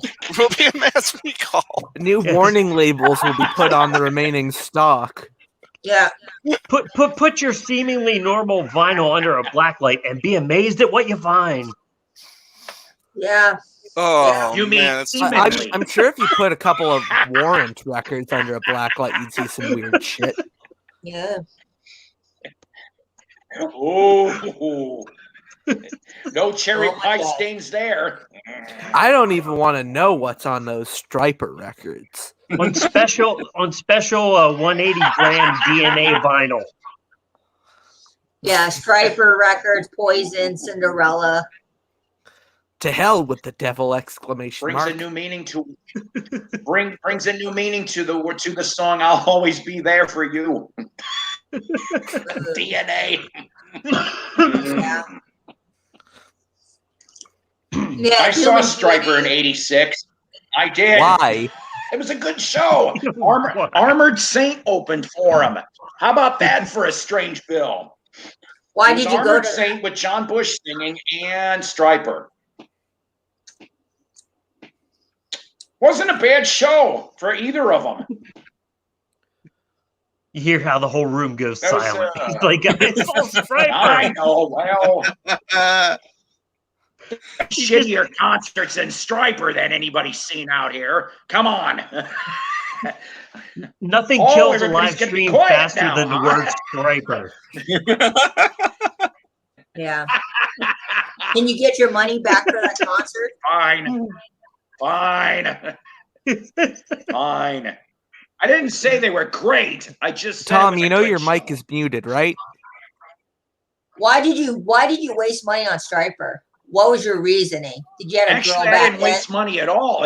My buddy bought the tickets. It was at the Bismarck Ballroom in downtown Chicago.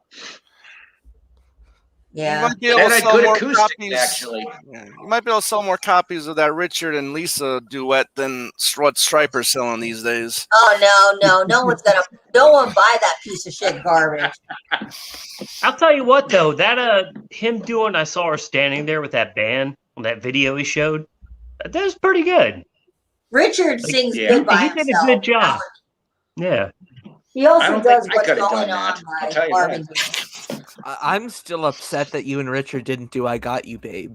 Because Richard is not a very cooperative duo. He didn't want to do the song. I'm still upset that Paul and Ethan didn't do "Having My Baby" right after that.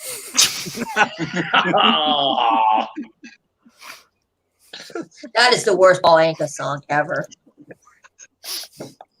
Well, what's the best? What's the best? What's the best Paul Anka song? Probably "I'll Put My Head on My Shoulders." No such thing. There's no such thing as a Paul Anka. That's an oxymoron. That's an oxymoron saying the best Paul Anka song. Yeah, same goes for Andy Williams.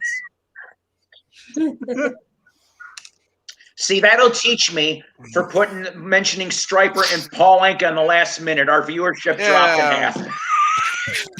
That's all it took. Yeah. I'll never buy a Striper kidding. album. It went from 12 to 6 in a minute. It all goes downhill when you add that there's as many podcast people on Canadian. screen as watching. Wow. Are you happy, Paul, with you and your dial-up and your Striper and Paul Anka talk? You killed the vinyl community. Single-handedly. You did. Now don't mention Somebody's Paul got to McCartney. do it. Might as well be me. That's right, everybody. Unsub to Richard. There's Telethon. Yeah. What? He messaged me personally the last time I did that. He goes, I lost a sub because of you. I'm going, hey, I didn't put a gun to their head. He messaged me as well about that. He messaged me and said that he got 600 subscribers, but he didn't. Yeah, tell him, Paul. Don't kill the messenger, baby. No. That's right. Now I'm curious. Let's see what it is today. I know he's salivating so that he's going to keep that still sealed ebony and ivory. He sent me a video of Mike That's what he Creco. wants. 572. 572. Remember, Yeah, see, Paul, there you you need go. to Jinx, send that to me out of 572. spite to Richard. Yeah, send it to Ethan. I'll do that. Yeah. And I'll I sent it. That's all I'll say. And then it'll be but I haven't. And I'll go, isn't your address? And I'll just blurt out some of it. Send it to Ethan, and he can do a yeah. He can do an you live in unsealed Canada, to right, reveal Richard? / destruction video. Oh God! Don't give me any ideas. Why does this video have so much dislikes? It comes to you. This Ethan. video has 14 dislikes. Ethan goes, I got a VCA. Go. What is this? And then you pull. Just what I. And then you put it to the floor, and you just hear this stomping. Macca would be crying. He'll be watching, going. No, send it to me so I can open it up. Look, it's the new broke edition. Well, what I should do is hold my own subscriber contest. All that but 40-year-old use like a really bad camera, sit in a dark room holding a knife to the or to the single, and say, "These are my demands. Either I get to 500 subscribers by the end of the day, or this single gets it." Ooh. It's like that National Lampoon thing. It's like, if you don't buy this magazine, we'll kill the dog. Richard would say, "How could a 2-track 7-inch vinyl single be like split up into like 14 discs?" You know, I'll break another record and send it to Richard. Send him a piece. Oh, there's a funny every week send him a piece of that record. McCartney's doing it again. Getting closer and closer to the center label. Right. Every week he's over like a certain amount of subscribers. Send him another piece. Right. Oh, too funny. Or just leave it relatively intact, but just take an X-Acto knife down the middle of the single, and just so it doesn't play without skipping. It's actually getting a little better. The music is getting a little better now. I'm still not wild about his vocal or rapping or whatever. Richard is everywhere. What's that guy?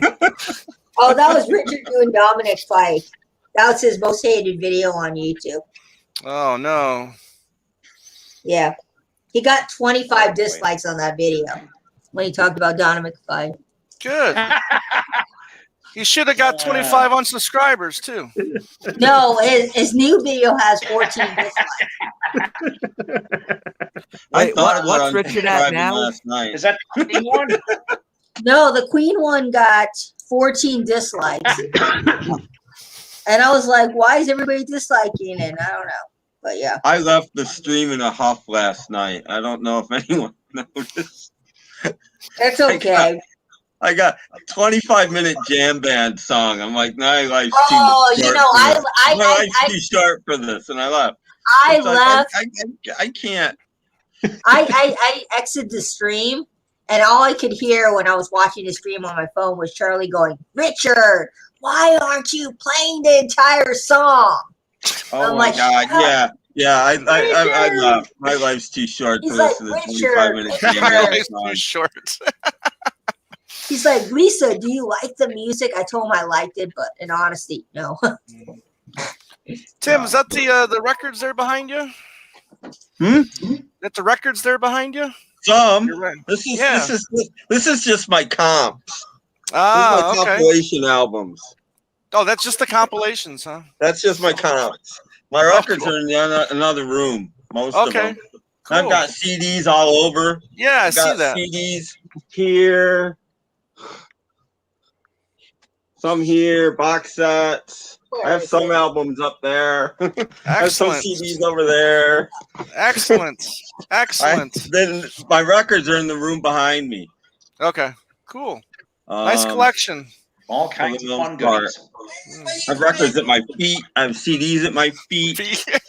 when I do my podcast, I don't put the records away till I do the narration for it, which can be a couple months later sometimes. So I have stacks of records all around me too, in specific piles, so that I can find them quickly. Because I mentioned record labels and stuff, because it's on vinyl, and I feel like that adds authenticity. So instead of I can give them a little detail about the record, but I need to look at the record first. So I'm bad at writing things down. Very cool. So go listen to my podcast, everybody. That's what I need people to do. I got to show Tom and Ethan, like when I was in the Beatles during their not much talked about, like winter tour of '64 in the Midwest. Here we go with this again. And on that note, this is an episode. I have to go.